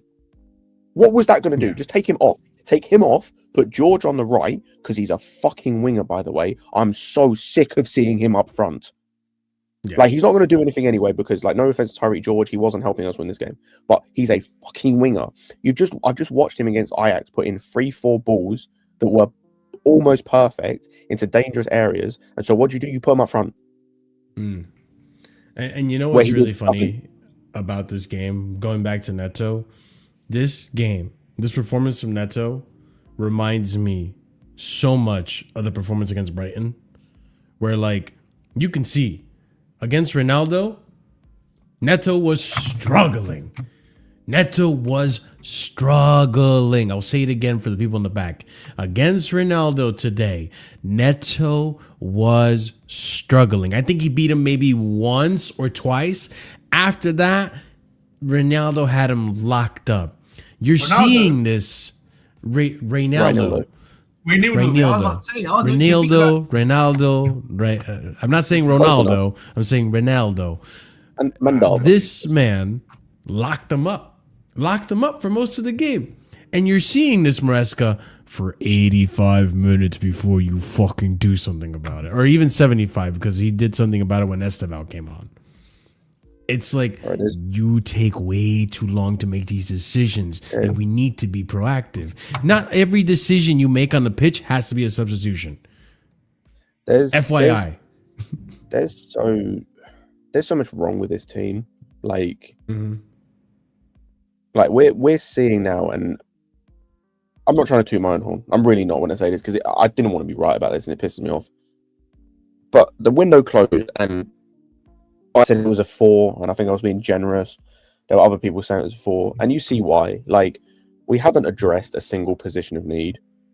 We have one winger in our team that you would say is, at this point, looks like he deserves to start week in, week out for us, and he's 18. Our only striker, as a natural striker, is injured. Might be fit soon, but is injured currently. And even then, to address a position that we hadn't addressed properly for like 3 windows, you signed 1 player, which wasn't good enough. The only other addition was a guy we already had. You just loaned him out and brought him back. Because João Pedro isn't a natural 9, not in his team, not with how we want to play. You didn't address the centre-backs at all, and you didn't address the goalkeeper, even though Sanchez hasn't really been an issue recently, but that is an issue that's like, it's an underlying issue. You know it's going to pop up at some point. We just haven't seen it for a few games. The only position of need you addressed was the backup left-back. Whoop-de-fucking-do. You didn't address shit. You didn't do anything for a whole fucking window. You wasted time in the Club World Cup. Before the Club World Cup. Signed one dude who lost his starting job, by the way. Even though we need Delap in this team, he lost his fucking starting job in this team to a guy you signed halfway through the fucking competition. Like, Then after the Club World Cup finishes, you go, okay, we've got the Club World Cup money, we've got the the onus to like really push on this season. Even if you don't think that we're not going for the title, cool, you can still improve the team in areas. Still actually like have the onus to improve the team in areas. Maybe get a centre back. You didn't get Hoosen, but you can go and get another one. You're not going to get a goalkeeper. I knew that, but you could have done. Get a solid left winger. Address the team. Maybe get another striker in if you're selling Jackson. No, nothing. Literally fuck all. You sign Garnacho, who's cheeks. Get into these. By the way, just his cameo. Nothing again. But I kind of don't blame him because the game state he came in, like we're asking him to perform miracles out of nothing. The wingers pool in general kind of stinks. The defense is a mess. Again, a 19-year-old centre back who's really a right back playing centre back, if we're being honest, in terms of his natural position, is our best defender this season, or best centre back, I should say. The backup left back can't get minutes because I didn't expect him to, because our best player in this team arguably is our left back, or like our second or third best player in this team is our left back.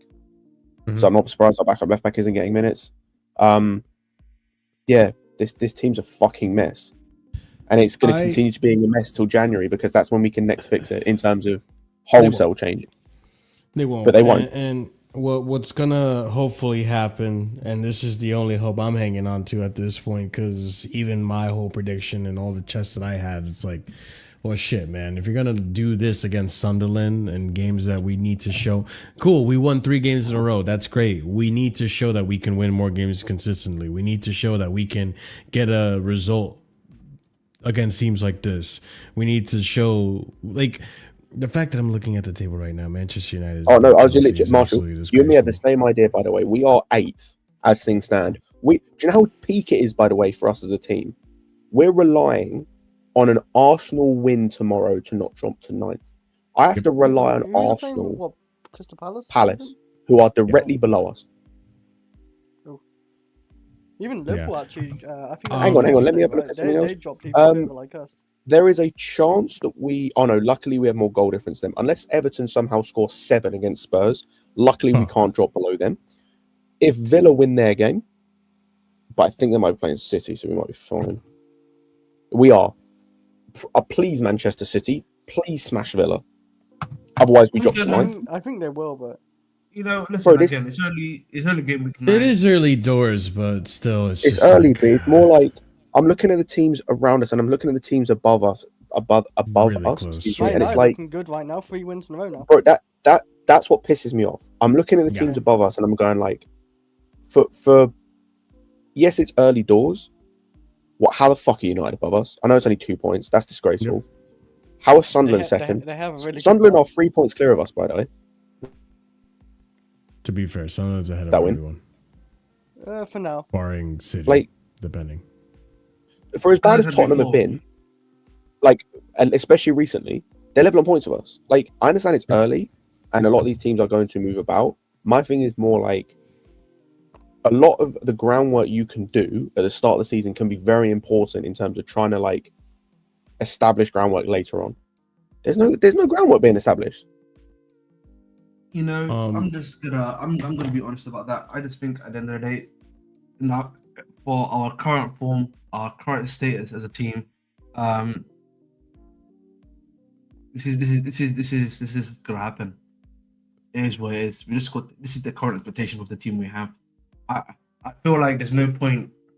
There's no point, at least until January, unless something, which I don't think anything's gonna change that much in January, in my personal opinion. Right, so. This is just the current team we've got. We just got to hope that they can get into some shape or form. Listen, the way I see it is that, like, right now the weakest link are Tosin and Chalobah. Yep. If you can mitigate that by having Fofana stay fit, which is like what you're asking for, is already a lot. If Fofana stays fit and you play Fofana in that, you can mitigate it. You can mitigate it if that's the baddest if too. If Fofana stays fit. Can I ask you a question? I completely agree with you. Who would you say is third on that list? The third weakest link in this team. The third weakest link? Oh, I know. Honestly, I feel like, I hope I don't sound disingenuous saying this. It's a toss up between the left wing or the right wing. for me. And that That's right fair. wing is I would have probably said Garnacho, but I completely understand it. That's both our centre backs and our left winger that we think is the weakest link in terms of like. And we one of those centre backs has to good start. portion. Let me rephrase that. That's one of our starting centre backs. That's one of our starting centre backs because they have to start basically week in, week out at this point because of the points we made earlier. And you're starting left winger basically every week at this point. So you're telling me we're starting every game currently with potentially 9 men on the pitch, the equivalent of 9 men. The way I see it Fantastic. is that going onto the wingers, right? Because I did want to talk about this. I feel like one of the largest reasons that Pedro Neto stays in this team in terms of has a place in the starting lineup, even though if things were going ideally and if we were where we're supposed to be as a club, Neto in his current form right now is a bench player. But because he's right now one of our best experienced and best, I guess, in terms of in form wingers, he plays. And part of the reason he plays is because at least he gives you what Maresca wants is defensive ability. Yep. He tracks back. He can help in the defense. One thing I noticed about today's game, even though he scored today, defensively, Garnacho sucks. Yep. And I shouldn't be surprised, but today was one of those like, holy shit, man. Like, I even have it right here. By the way, Martin, minute 41, 41st. Go ahead. I'll say, what I'm seeing now from Garnacho, because I completely agree. I know it's in the first half, especially as well. It was the first half, one of the halves. I think the match might be the second half. Defensively terrible. I don't want to hear shit. Like, if you're going to tell me about wingers not defending, I don't want to hear shit about Rafael Leao. If you don't want Rafael Leao on this team, it's because you don't think he's good enough in terms of level. I don't want to hear shit about his defensive work because we're currently playing with a winger who does nothing defensively. Like, but that's what I mean. Literally nothing. The goal we conceded, by the way, the goal we conceded, the first one, I don't even put on Josh because fair enough, you win the first ball, but he doesn't win the first ball. Win your second ball. The reason we don't win the second ball is because both of our wingers are aura defending and marking space again. And that's the second long throw that Garnacho has done that. The second one, he's fucking dreadful. I don't want to hear nothing about wingers that can't defend anymore because, like, it doesn't matter because Garnacho's playing every week, starting every week, doing nothing defensively. The thing is, so like, don't give shit. Even for as shit as Leao might be defensively, he can at least make up for it for attacking ability, creativity, looking dangerous in the attack, right? Garnacho didn't really do that for me. Kudos to Garnacho. He got me the goal, right? Like, good. Got us ahead. Even when we conceded the goal, I'll be so honest with you guys, I wasn't that worried. I was like, you know what? We're dominating the game. It looked like we're going to have another goal in us at some point. Let's see. Because we had, I think the first half we had like 78, something ridiculous number of possession. And we were dispossessing them. Every time they had the ball, we were just continuously dispossessing them, whether it be through Acheampong or Reese. Like, we were keeping them very, very quiet outside of that throw-in, right? So that's fine. But you weren't giving me anything in the attack.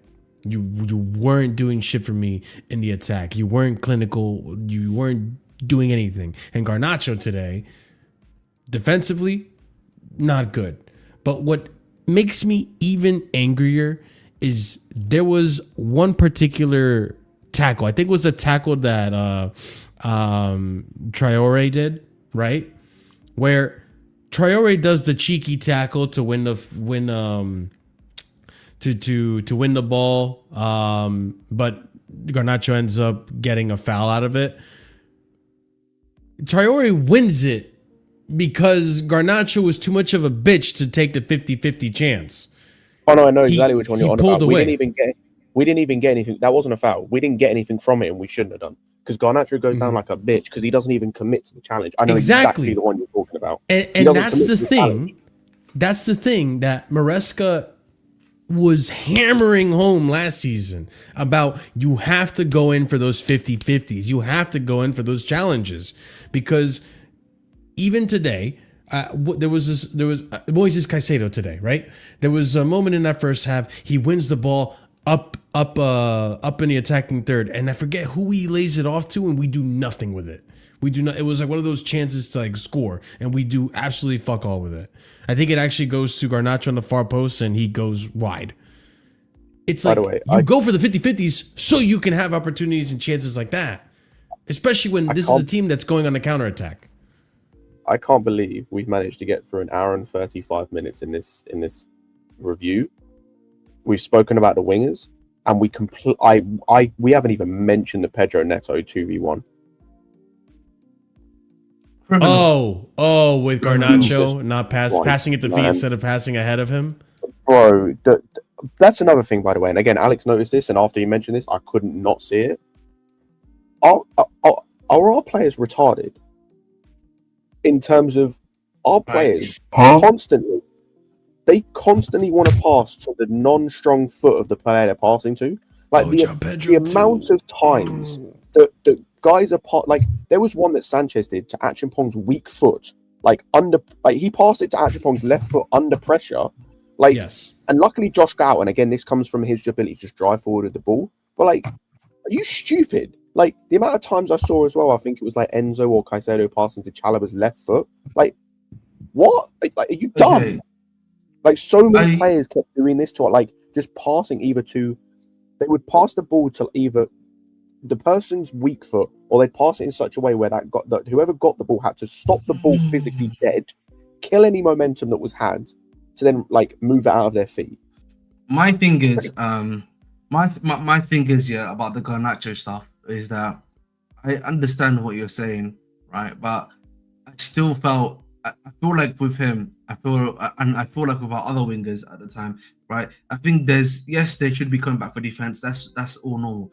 I can at least forgive him a little bit in the sense that you still at least have Kukurea behind you, right? You still have Kukurea behind you, but you still have a competent guy that's still behind you, right? Where that's him losing the ball we're not necessarily in danger. Does that make sense? Right? I can forgive that. That will come with time. With the way we play, that will eventually come with time. Because you see, even with Gittins is learning to do the chicken back thing. He's not used to doing that at his previous club when he was at Dortmund too, right? Because that's why he play sides which are either too attacking or just like sides where that thing is not really implemented into yourself. I think the thing that I'm looking at right now is, I know we've spoken about Pedro Neto. João Pedro is not playing well. I just look at our attack and it screams dysfunction. That's what it screams to me, like inexperience and dysfunction. There's no, what I like to call, there's no one that is a steady Eddie. And that is what's killing us right now. Because we need, and ironically, we need now more than ever, we need our attack to be consistent. We need, ironically, the one thing that we need consistent right now more than ever is our attack. And I think I look at, and I listen, HA, I can't lie to you, I have to hear what HA is saying about tactically going forward. What is our plan? And the reason why I say that is because we put so many crosses into the box, right? And we are still trying to cross the box to Marco Correa, bro. We're not even crossing to Margui. We're not crossing to João Pedro. We have, bro, every time we cross the box, particularly in that first half, bro, the guy that it was unironically coming to, Marshall, was Mark. I understand, but it wasn't just Mark. Like, I get what you're saying. They kept trying to do the inverted cross in the far post, and after a while, Sunderland sussed it and just kept defending it. So it's just like, I think I agree with you, Ahmed. I think part of the problem, and the same thing, like, this is in response to this comment as well. I think part of the problem is right now, sure, Yu is a striker, but he still has a lot to learn. We don't have a striker right now. And João Pedro, as much as we saw him scoring goals in Club World Cup and all this and that, he's also not a striker. You can tell by the fact that a striker in that situation that João Pedro had, where he passes it instead of taking a shot and it leads to nothing because no one was ready for the pass. A striker is selfish. He takes that shot and it's a goal. But the thing is, I have to ask this question. What did we create for Martin Gui today? Sweet fuck all. That's what I'm saying. Not really much, but at the same time, Guiu didn't help his own case either. I don't really think so. Like, I feel like he was in positions, which when we were he was in positions, but he also lost the ball in some positions. Like, you have to be able to keep up. Listen, that's fair enough, but we can criticize him for maybe being dispossessed. But at the same time, bro, this guy was making runs and no one's feeding him the ball. The thing is, let me look at the stats right now. Do you know who we're probably lacking not to have?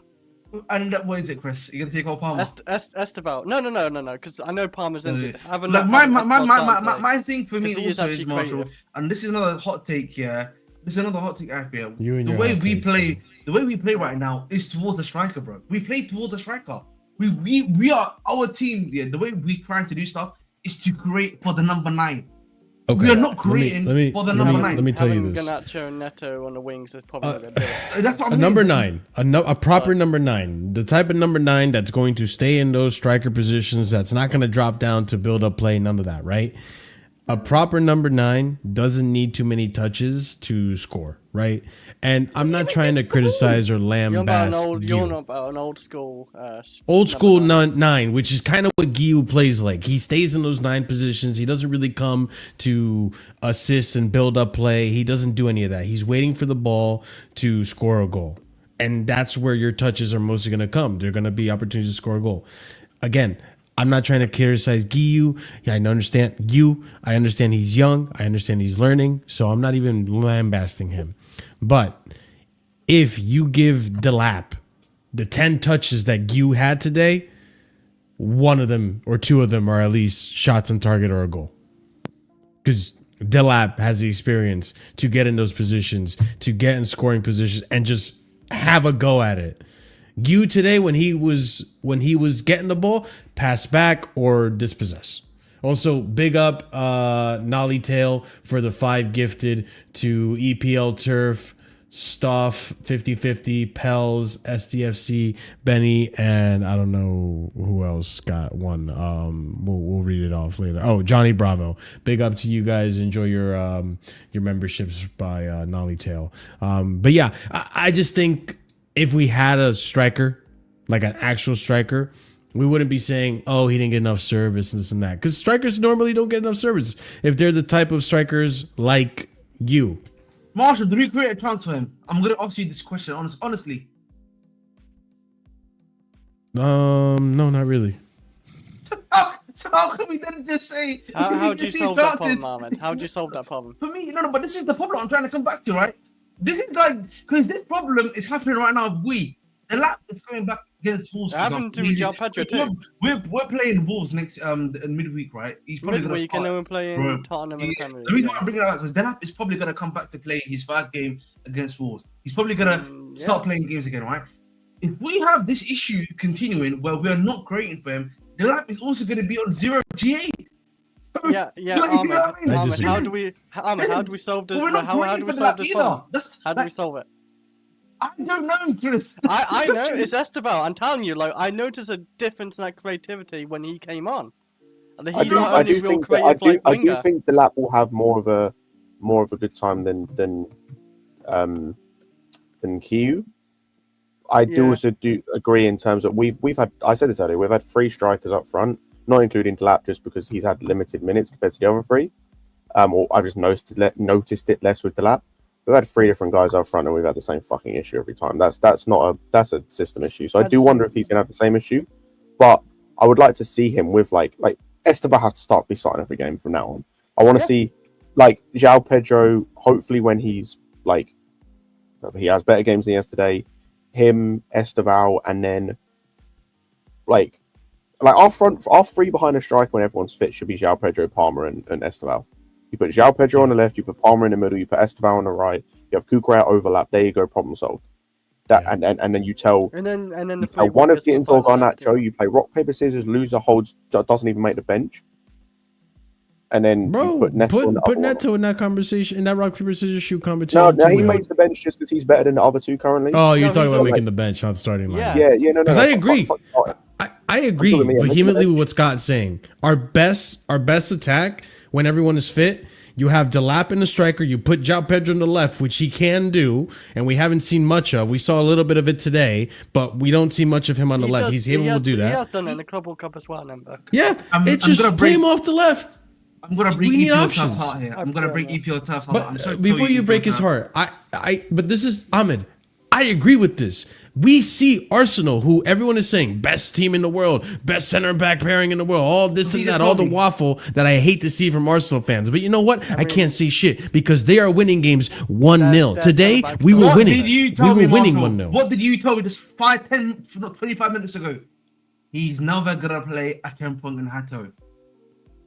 Yeah, but even then, like, let's be honest, like, Achampong. You said this. They're not if you're not gonna play Tosin Trev, it's either gonna be Fofana or one of those two. But Ahmed, I said to you as well. Okay, I agree. I said this, but I also said to you that there's pros and cons to it, because the cons are they're inexperienced. They're going to make mistakes. And although for me and my emotions, yeah, I'm not going to get that upset when Achampong concedes an error for the first goal, right? Where he doesn't win his header, right? And I'm not that much of a stickler about it because I understand. Achampong, you're inexperienced. This is going to get better in time. You're young. Like, you're going to get beat on, like, you have a weakness. You have to work on making that weakness less of a weakness for the opposition, right? Because the opposition is going to play into those weaknesses. So you just have to improve on that, and that'll come in time. Esteval, again, you and I'm not even that mad about it, again, because someone was very critical about Esteval doing what he did at the end that conceded the chance. I'm not even that mad because at least Esteval wanted to go for the game. He wanted to win. That's why he was brought in, to create a chance. And you have to take risks when you create those chances. What happens when he took that risk? It didn't pay off. He gets dispossessed. It causes a counterattack. We concede the game from that counterattack. But I can't get that mad because he's young. It's inexperienced. It's again like, as much as I want to play these players, the inexperience is still there. The inexperience is what's going to hurt us, because those inexperienced moments are going to cause mistakes, and the mistakes are what are hurting us. We need to keep clean sheets. We need to be able to be more solid defensively. We should be able to go one up against Sunderland and completely suppress their attack. Outside of those two mistakes, they weren't doing anything to us. Because if you remember, what game was it? Nottingham Forest. Nottingham Forest had more chances to score against us than Sunderland did today. But because Sunderland were more clinical with their chances, they get the victory and Nottingham Forest lose to us. So it's just defensively, we just have to be better. Well, mate, Marshall, I keep coming back to this. You know this question I've asked you before. We're gonna go back to 30 minutes about before. The manager has to change something tactically to make it work. I understand. I feel like what I just said just went over your head. No. Part of what I'm saying is that directors failed him too. They should have gotten him. It's too late to talk about directors. I hate to say this to you right now. We are in the middle of the season. January's not here yet, bro. We're in November right now. We need to focus on the here and now. What can the manager do to solve the situation short term wise? That's what we need to look at. The manager right now is doing the best he can do to an extent. I'm not going to give him all the credit because the subs today didn't help him, right? He made his case worse. But we've asked him multiple times, start Achampong, start Hato, drop whatever, this and that. What did the manager do today to mitigate the fact that Chalaba's been making... more of his tools, I would say. I think so. That's what I'm saying. I feel like, for example, I said it earlier, right? What did the manager do This is Ahmed. This is an issue we've had. Chalobah not been consistent for us, and Tosin not any better. But I don't have center backs. What is the solution? Today he played him in the middle of a back three, where Reese and Acheampong would do most of the heavy lifting, right? That's a way you mitigate it. That's a way you come with solutions, internal solutions, and figure it out. Maresca makes the mistake of taking off Acheampong and then bringing on Tosin, both bozos, both lacking confidence, both making errors to the goal. But he's doing what he can with what he has, but what he has, unfortunately, just isn't enough. I'm gonna come back to you the same question I did before. I don't necessarily believe that. I'm gonna give you that right now. Trevor and Tosin can work best in a back three. Now I understand information in position, our position. That's technically what we play. But I feel like we have to play, unironically, a back five. We actually have to go to play a back five. If we're gonna make these guys work, it has to be a proper back five with wing backs. I hate to put it like that. How are you gonna do this? But that is the kind of like but that's the squad. I hate to say it, this guys, but that's. Are you gonna play Malo Gusto right wing back? No, you don't need to because they can play a winger there if you need to. But someone has got to play wing back. Normally, it's a defender. I hate to put it like this, Marshall, but that is the only solution generally right now I can think in my head that is going to give us somewhat success. Maybe Neto, it might actually be more success defensively, maybe. That's what I'm saying. Yeah, I understand that. That's fine. Like that's what I'm talking about from a defensive standpoint. If you are saying we need to be defensively solid, the only thing I can think of right now that's going to give that to you is a three at the back, basically, with two wing backs playing. Right now, that's the only thing I can think of. Genuinely. But then, I don't know how it'd work, right? You're playing a back five. Maresca didn't buy these players, Rainbow the God. Stop with your stupid agenda. Get your head out of your ass. Hold that 10-minute ban and think about what you did. Actually, you're incapable of thinking. So you can just hold that 10-minute ban. By the way, I'm just following. I know I'm gonna let you go talk, Chris. EP or turf here. I'm just following the logic tree that I've been given. Here. Right? Yes, I saw. 1 second. I'm gonna go on camera this, but I'm gonna talk still. Yeah. No, I'm just following the logic tree, right? That I've been given. True. Right. The current logic tree that I've been given right now is that we need to be defensively solid. I'm here to tell you. I am here to tell you right now. I'm here to tell you right now, that's not possible. I'm here to tell you right now, that's not possible, boys. Boys and girls, I'm here to give you the heartbreaking news. Defensively, we're never going to be good. Even if Tosin and even if Acheampong and my boy Hato, right, we're still going to be defensively fragile because of the inexperience, right? So, in my personal opinion, what we should legitimately be focused on is just becoming rock and roll Liverpool 2017. That is what we should really be focused on doing. I'm actually going to go the opposite direction. We should be focused on getting the best out of these attackers as possible and doing the best we can out of these guys just to score goals. I hate to put that out, but that's what we have to do right now. Here's the thing. There's two things, right? I'm going to be honest. And Rainbow the God, you held that ban because you're misinformation of the manager bought these players. Listen, if you... Anyone on this panel will tell you Maresca's just given the players and he has to coach her. I will say there are some he actively co-signed. I do agree. Yes, he did. Co-signed, yes, but he's usually no. But okay, so those like the Gittins one. He gets full smoke for that. You co-signed him, you wanted him, we bought him. He sucks. You don't even play him because of how bad he's been. And you don't trust him. Garnacho, I agree. Like the Garnacho one, 100%. I agree. As an example, but. Going also on. wanted to keep on a centre back. Yeah, going on is. All right, Chris. Thanks for that. I think. Wow. I do believe that when Fofana and Lavia are fit for the short term, because I don't know long term what that's going to look like. I have my doubts, but at least from here until international break, when Fofana and Lavia start playing more and more games, I think defensively we will improve. Because those players are defensively good players, right? Defensively, we've seen they can be consistent, they can be reliable, they just have to stay fit. I do think that as the season goes on, I disagree with the Ahmed. Like, I get it, you want to rely on your attack, but today they're just we don't have Mo Salah, we don't have Sadio Mane, we don't have Firmino, we don't have these players. These players that you're talking about that were rock and roll football and all this, can do all this attack, they were more clinical. They were better at breaking down low blocks and all this and that.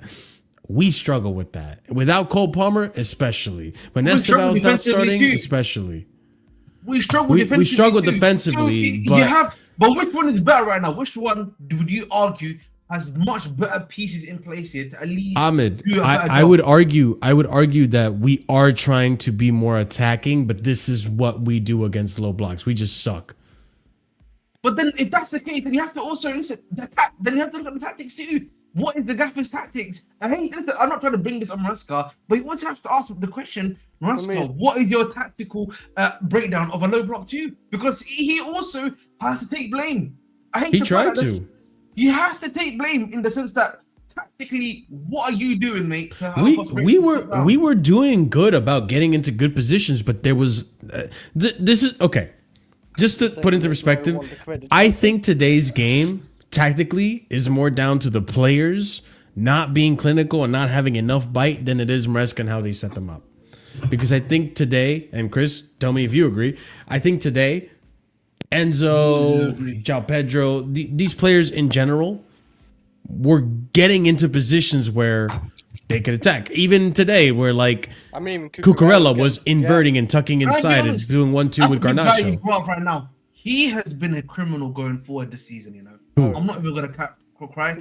Cucurella going forward this season has been criminal in terms of some of the stuff that he's been doing criminally. Like, particularly even in this game, he had 3 to 4 chances, Marshall. No, I'm being serious here. Yeah? I get what you're saying, but he's a left back, Ahmed. Come on, have some shit. Ahmed, you acting like you had criminal chances. When I'm seeing Nuno Mendes, you're acting like he's Ronaldo, bro. When I see Nuno Mendes, criminal chances, that's not the case. What? Disrespectful. Chris, he did have 2 criminal chances. Let's be real. Wait, where? Because he so there was the one where Enzo pings it to him, and the touch goes off of his thigh and straight into the keeper, and you can tell Cucurella's like annoyed because it happened. And there was another one in the first half. I can't remember what it was. When I look at Nuno inches away from it, but he missed it. But I think I don't know if that's a criminal chance. Listen. If we're being honest here and fair, yeah. If we look at Nuno, look at Alonso. We used to like Alonso scoring because we knew he could score the goal. Yeah, but I don't miss Alonso. Listen, Cucurella has become like that too. He's become the guy that can score goals, right? Do not. Yes, he has. No, do not. Yes, he has. Yes, he has. Let's not do this, boys. I'm being objective here. Scott, can you back me up here, at least, mate? That Cucurella has become a somewhat reliable scorer for us. Like, let's not be. I'm actually trying to be fair here. Cucurella hasn't scored a goal for us in a while. He hasn't been relied on to score goals. He did last season. I think a lot of that came down to like there being like no one else. Yeah. Who was scoring. I do agree in terms of like I think that the chance he had from the Enzo pass was he needs to do better with that. Yeah. Outside of that, I don't actually remember him having anything else because most of what we did was just crossed it, like. Just terrible crosses into the box. That's how I looked at it. I just think, listen, at the end of the day, he's been a criminal in terms of some of the chances that he's missed. Yeah. And, in general, I think Cucurella going forward, there's a take. I don't know if I can take this take in public, but he's not been great going forward this season, if I'm going to be fair. He hasn't been relied on going forward this season. He has. He's always in the box. What are you talking about, Marshall? That's just part of the system. Not always. From time to time, he gets. He's always overlapping. He's always underlapping. The vast majority of the time, please. Today was the first time he started doing the overlapping, underlapping thing that we saw, like crashing into the box since. I want to say, because even Nottingham Forest, he didn't do it. I think it was before international break. Like this? Yeah, like today, when he was inverting inside. It's very noticeable. Mm-hmm. No, today was really noticeable because he was they allowed us to have the ball and have possession. So even against Liverpool, he wasn't doing it. It was at the end where everyone was full on attack. Where what are you waffling about? Liverpool, I'm starting to actually notice it as I'm talking myself through it. Cucurella literally gave the assist to Esteval for the game-winning goal against Liverpool, and you're saying this season he hasn't been reliable going forward. What are you actually waffling about? Marshall is giving me a one game sample size. It's one hell of a game, though, and that was only 2 games ago. Listen, we played 9 games in the league, mate. That was only 2 games ago. So what is Ahmed? So Ahmed, do you just want him to sit back? I'm just saying, I need to get more out of him. That's all I'm asking for, offensively. You're a fraud. You are such a fraud, bro. You are such a fraud. That's what I'm asking for. That's what I'm asking for. Anyways. Your fight for Cucurella has not fully died down. It's rising. I've noticed it on Discord a few times. Your agenda for Cucurella is like rising a little bit. The stocks are. I have no agenda against players. I respect him defensively. You have an agenda against Esteval. Yeah. Esteval, I only abuse him. I abuse Esteval because I want him to get better. Do you say you abuse Esteval? Yeah, he abuses him. Yeah, stay quiet. All right. Another thing on my notes here. Bro, when the opposition team marks out our center backs and forces Sanchez to go long, it's probably some of the most painful experiences I have to watch under Chelsea in a very long time. Especially if he's going long ball towards Garnacho. That is the worst link up in existence of football today. Michael, I agree with you. Some of that today was not on Sanchez. It's because Garnacho has the touch of a pedophile in a play park. When oh my god, when he's forced to pass it to Garnacho, I'm just like, give the ball to Sunderland. There was one pass that was inch perfect, by the way, and you didn't. I didn't think I'd ever say this, but there was a pass that was inch perfect to Garnacho. Bro just has to take a touch and then like knock it past the player. Bro touches it like back. I don't know how he touched it with the inside of his foot, and it goes backwards. Like it literally loops like behind him for a throw in. Like. Oh, I hate him so much. I actually hate him so much. It's painful, man. It's painful. I can't wait till we can actually feel the lineup that you say, because at least if João Pedro's on the left, João Pedro can chest control, can somewhat win a ball in the air. Delap can also win a long ball in the air. We know Cole Palmer's capable of doing it. Esteval, we'll see. He'll find a way. Because at least with Sanchez's long balls, if you have a good attackers, they mitigate like how shit of a pass it could be, based on like how they can control it from the air and all that, right? So that can mitigate it. But when you don't have that, oh my god, the passing out the back shows its ugly face. It's like, oh god damn it! Every time we just gave the ball back to Sanchez, I knew we were gonna lose it again. Like it was tough to watch. And I think another thing I wanted to bring up is a player we probably not spoken about enough. We kind of glanced on it, but I kind of want to bring it back to the forefront. João Pedro. I think we need to start having conversations about João Pedro. What do you mean, like, start having conversations, by the way? Like what? Like him not being good enough to start? Not necessarily that, but because I don't think we have an option in terms of who else we can start, but did we maybe get overexcited about João Pedro? I don't know if it's about that. It's just like I felt like this is like one. Can I be honest though, Marshall? This guy is playing through injury, and you can tell it's having an effect on the brother. Why is he playing? I'm gonna give you that. I'm gonna come back to it again. The injury is clearly hampering him. Why is he here? Why is he on the pitch?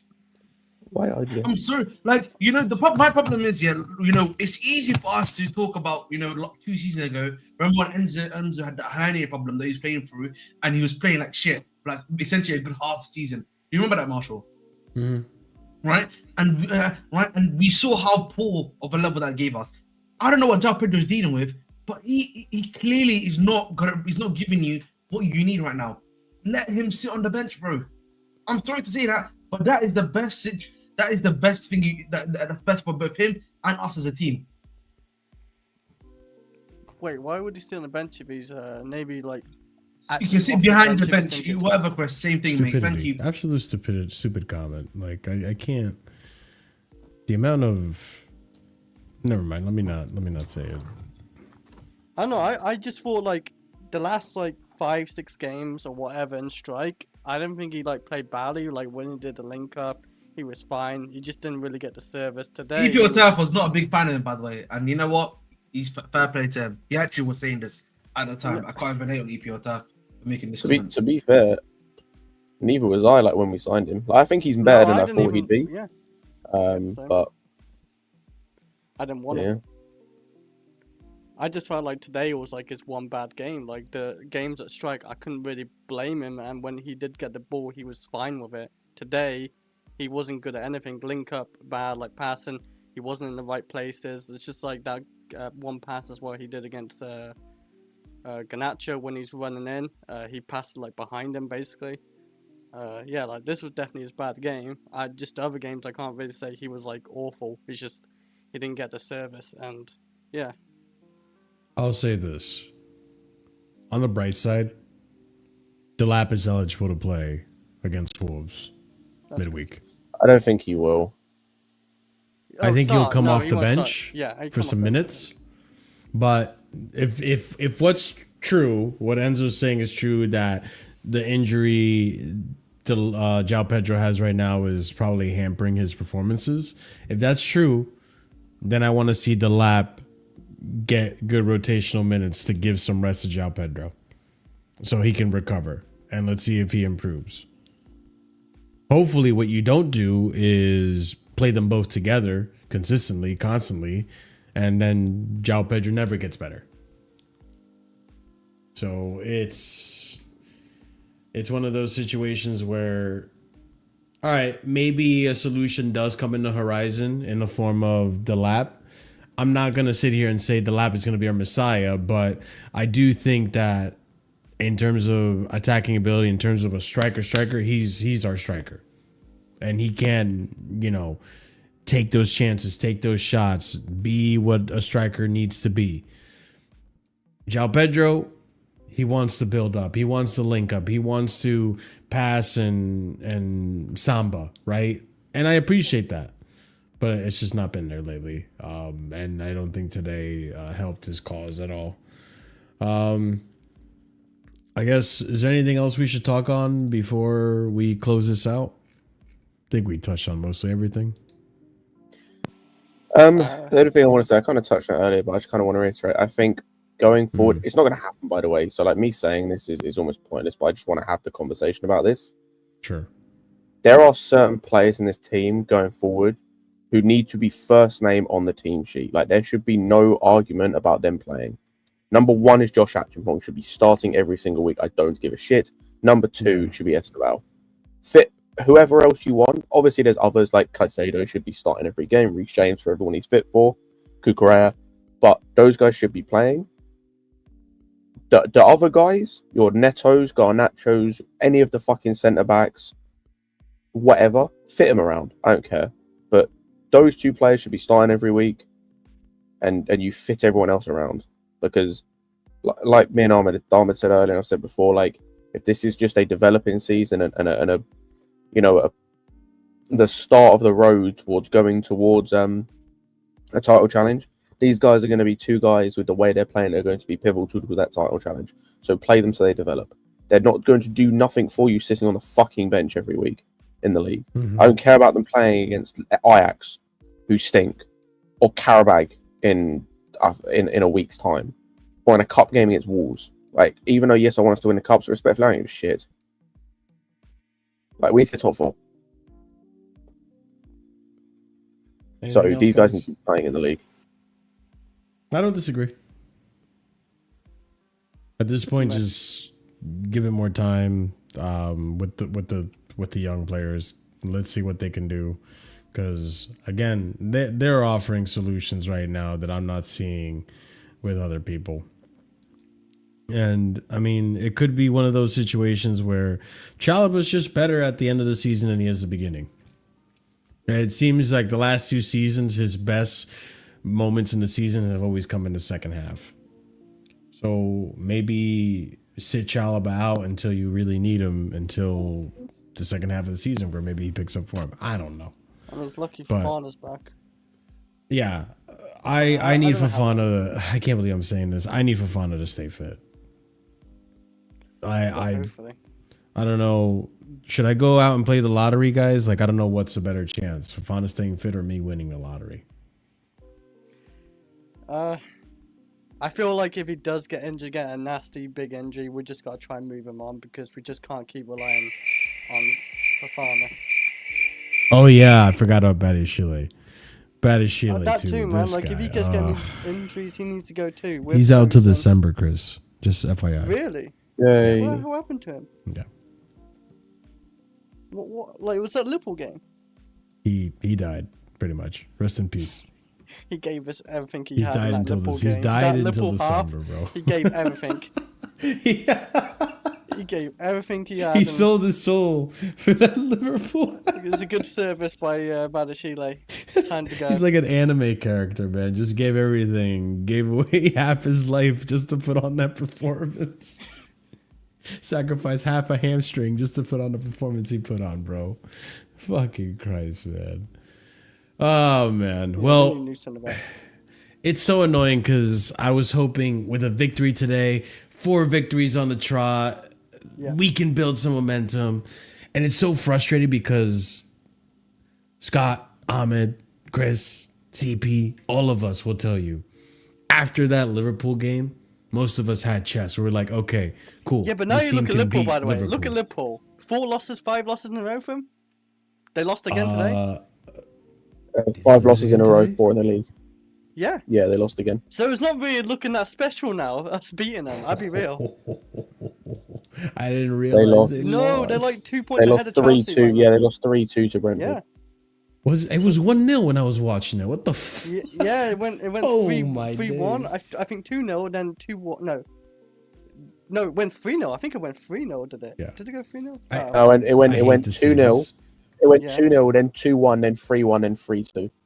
Okay, yeah.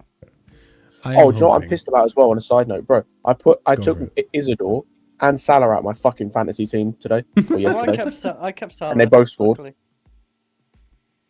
Yeah, Isidore I dunked on kept us. in didn't he? Brembo as well.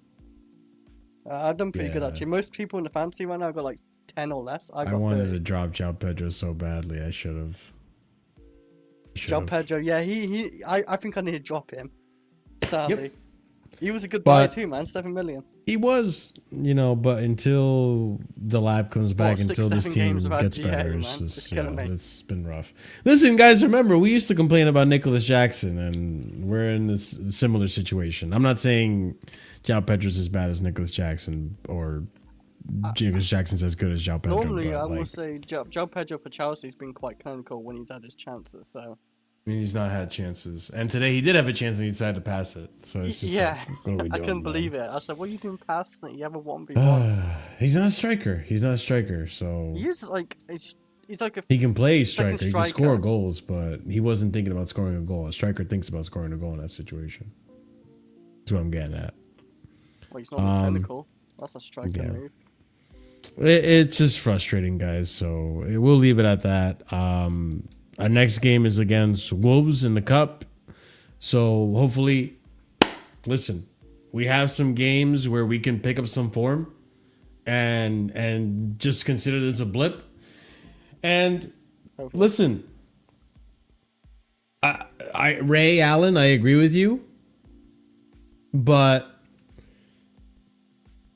I'm just hoping at some point Arsenal shows some cracks in their form and they start dropping some points so we can be in this conversation of a title race. I want us to be in a title race. I want us to be up there, but with these types of performances and We'll know by December, Arsenal looking the way we'll they know are. by December.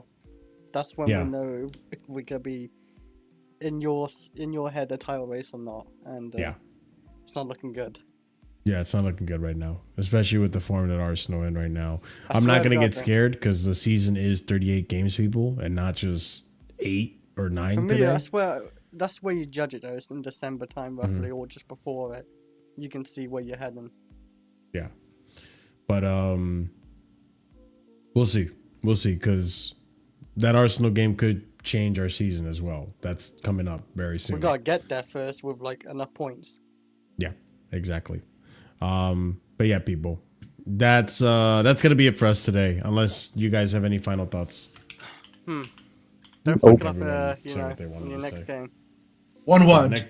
Two can out. That's 3 words. That's 2 words.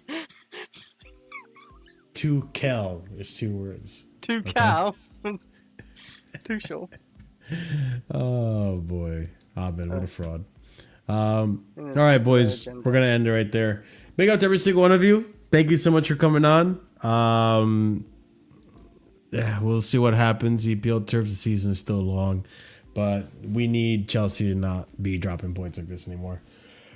We can only we can only get away with so many of them. So yeah, we're running out of games to get away with. So big up every single one of you. As always, smash up the like buttons. Thank you so much for being here today to support the stream, to support the channel. Your company is always appreciated here on Casually FC. Thank you to every single one of you who joined us today.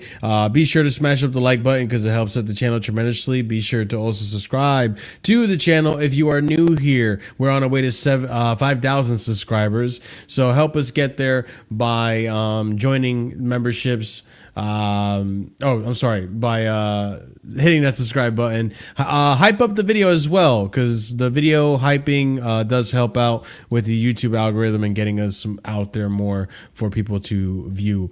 And lastly, be sure to check out memberships, people. There's 4 different tiers of membership, starting off at 99p in the lowest tier, and you get some cool emojis, some icons to show off that you are a supporting member of Casually FC. Some cool icons that I updated as well with the with members becoming members for a while as well, anniversaries and all that fun stuff. But if you are a proper casual and higher tier member, I always like to give shout outs to those guys at the end of every show, and that's going to go out to our new members. Big up to the gifted memberships earlier today from who gifted it before? I think it was oh, here we go. Nolly Tail. Big up to you for gifting those memberships today. And we have new proper casual and higher tier members, and that's going to go to Stuffe 5050, SDFC Benny, Johnny Bravo, Pels, EPL Turf, JC Dark, Lanre Sadiq, A. Soliman, EE, and Adrian. Thank you guys so much for the support that you show at the proper casual and higher tier level. Okay, cool. That being said, ladies and gentlemen, there is a raid message there for you guys to copy, paste, because we're going to be pasting that message over on Sarcasm City's chat. Right now, Flawless is on a panel talking about this weekend's game so far. So be sure to show some love and support over there by copying and pasting the raid message, smashing the like, subscribing to the channel. And we'll catch you again tomorrow, Sunday, for a Casually Chelsea show. We'll talk about news, injury updates, all that fun stuff that you guys love to talk about. But until then, listen, try to enjoy the weekend despite Chelsea losing. Let's hope Arsenal drop points. Let's hope other teams drop points, and it eases our pain a bit. But until then, we'll see you guys again tomorrow for the Casual Chelsea show, and have a wonderful night as always. Peace out. Adios. Stay casual.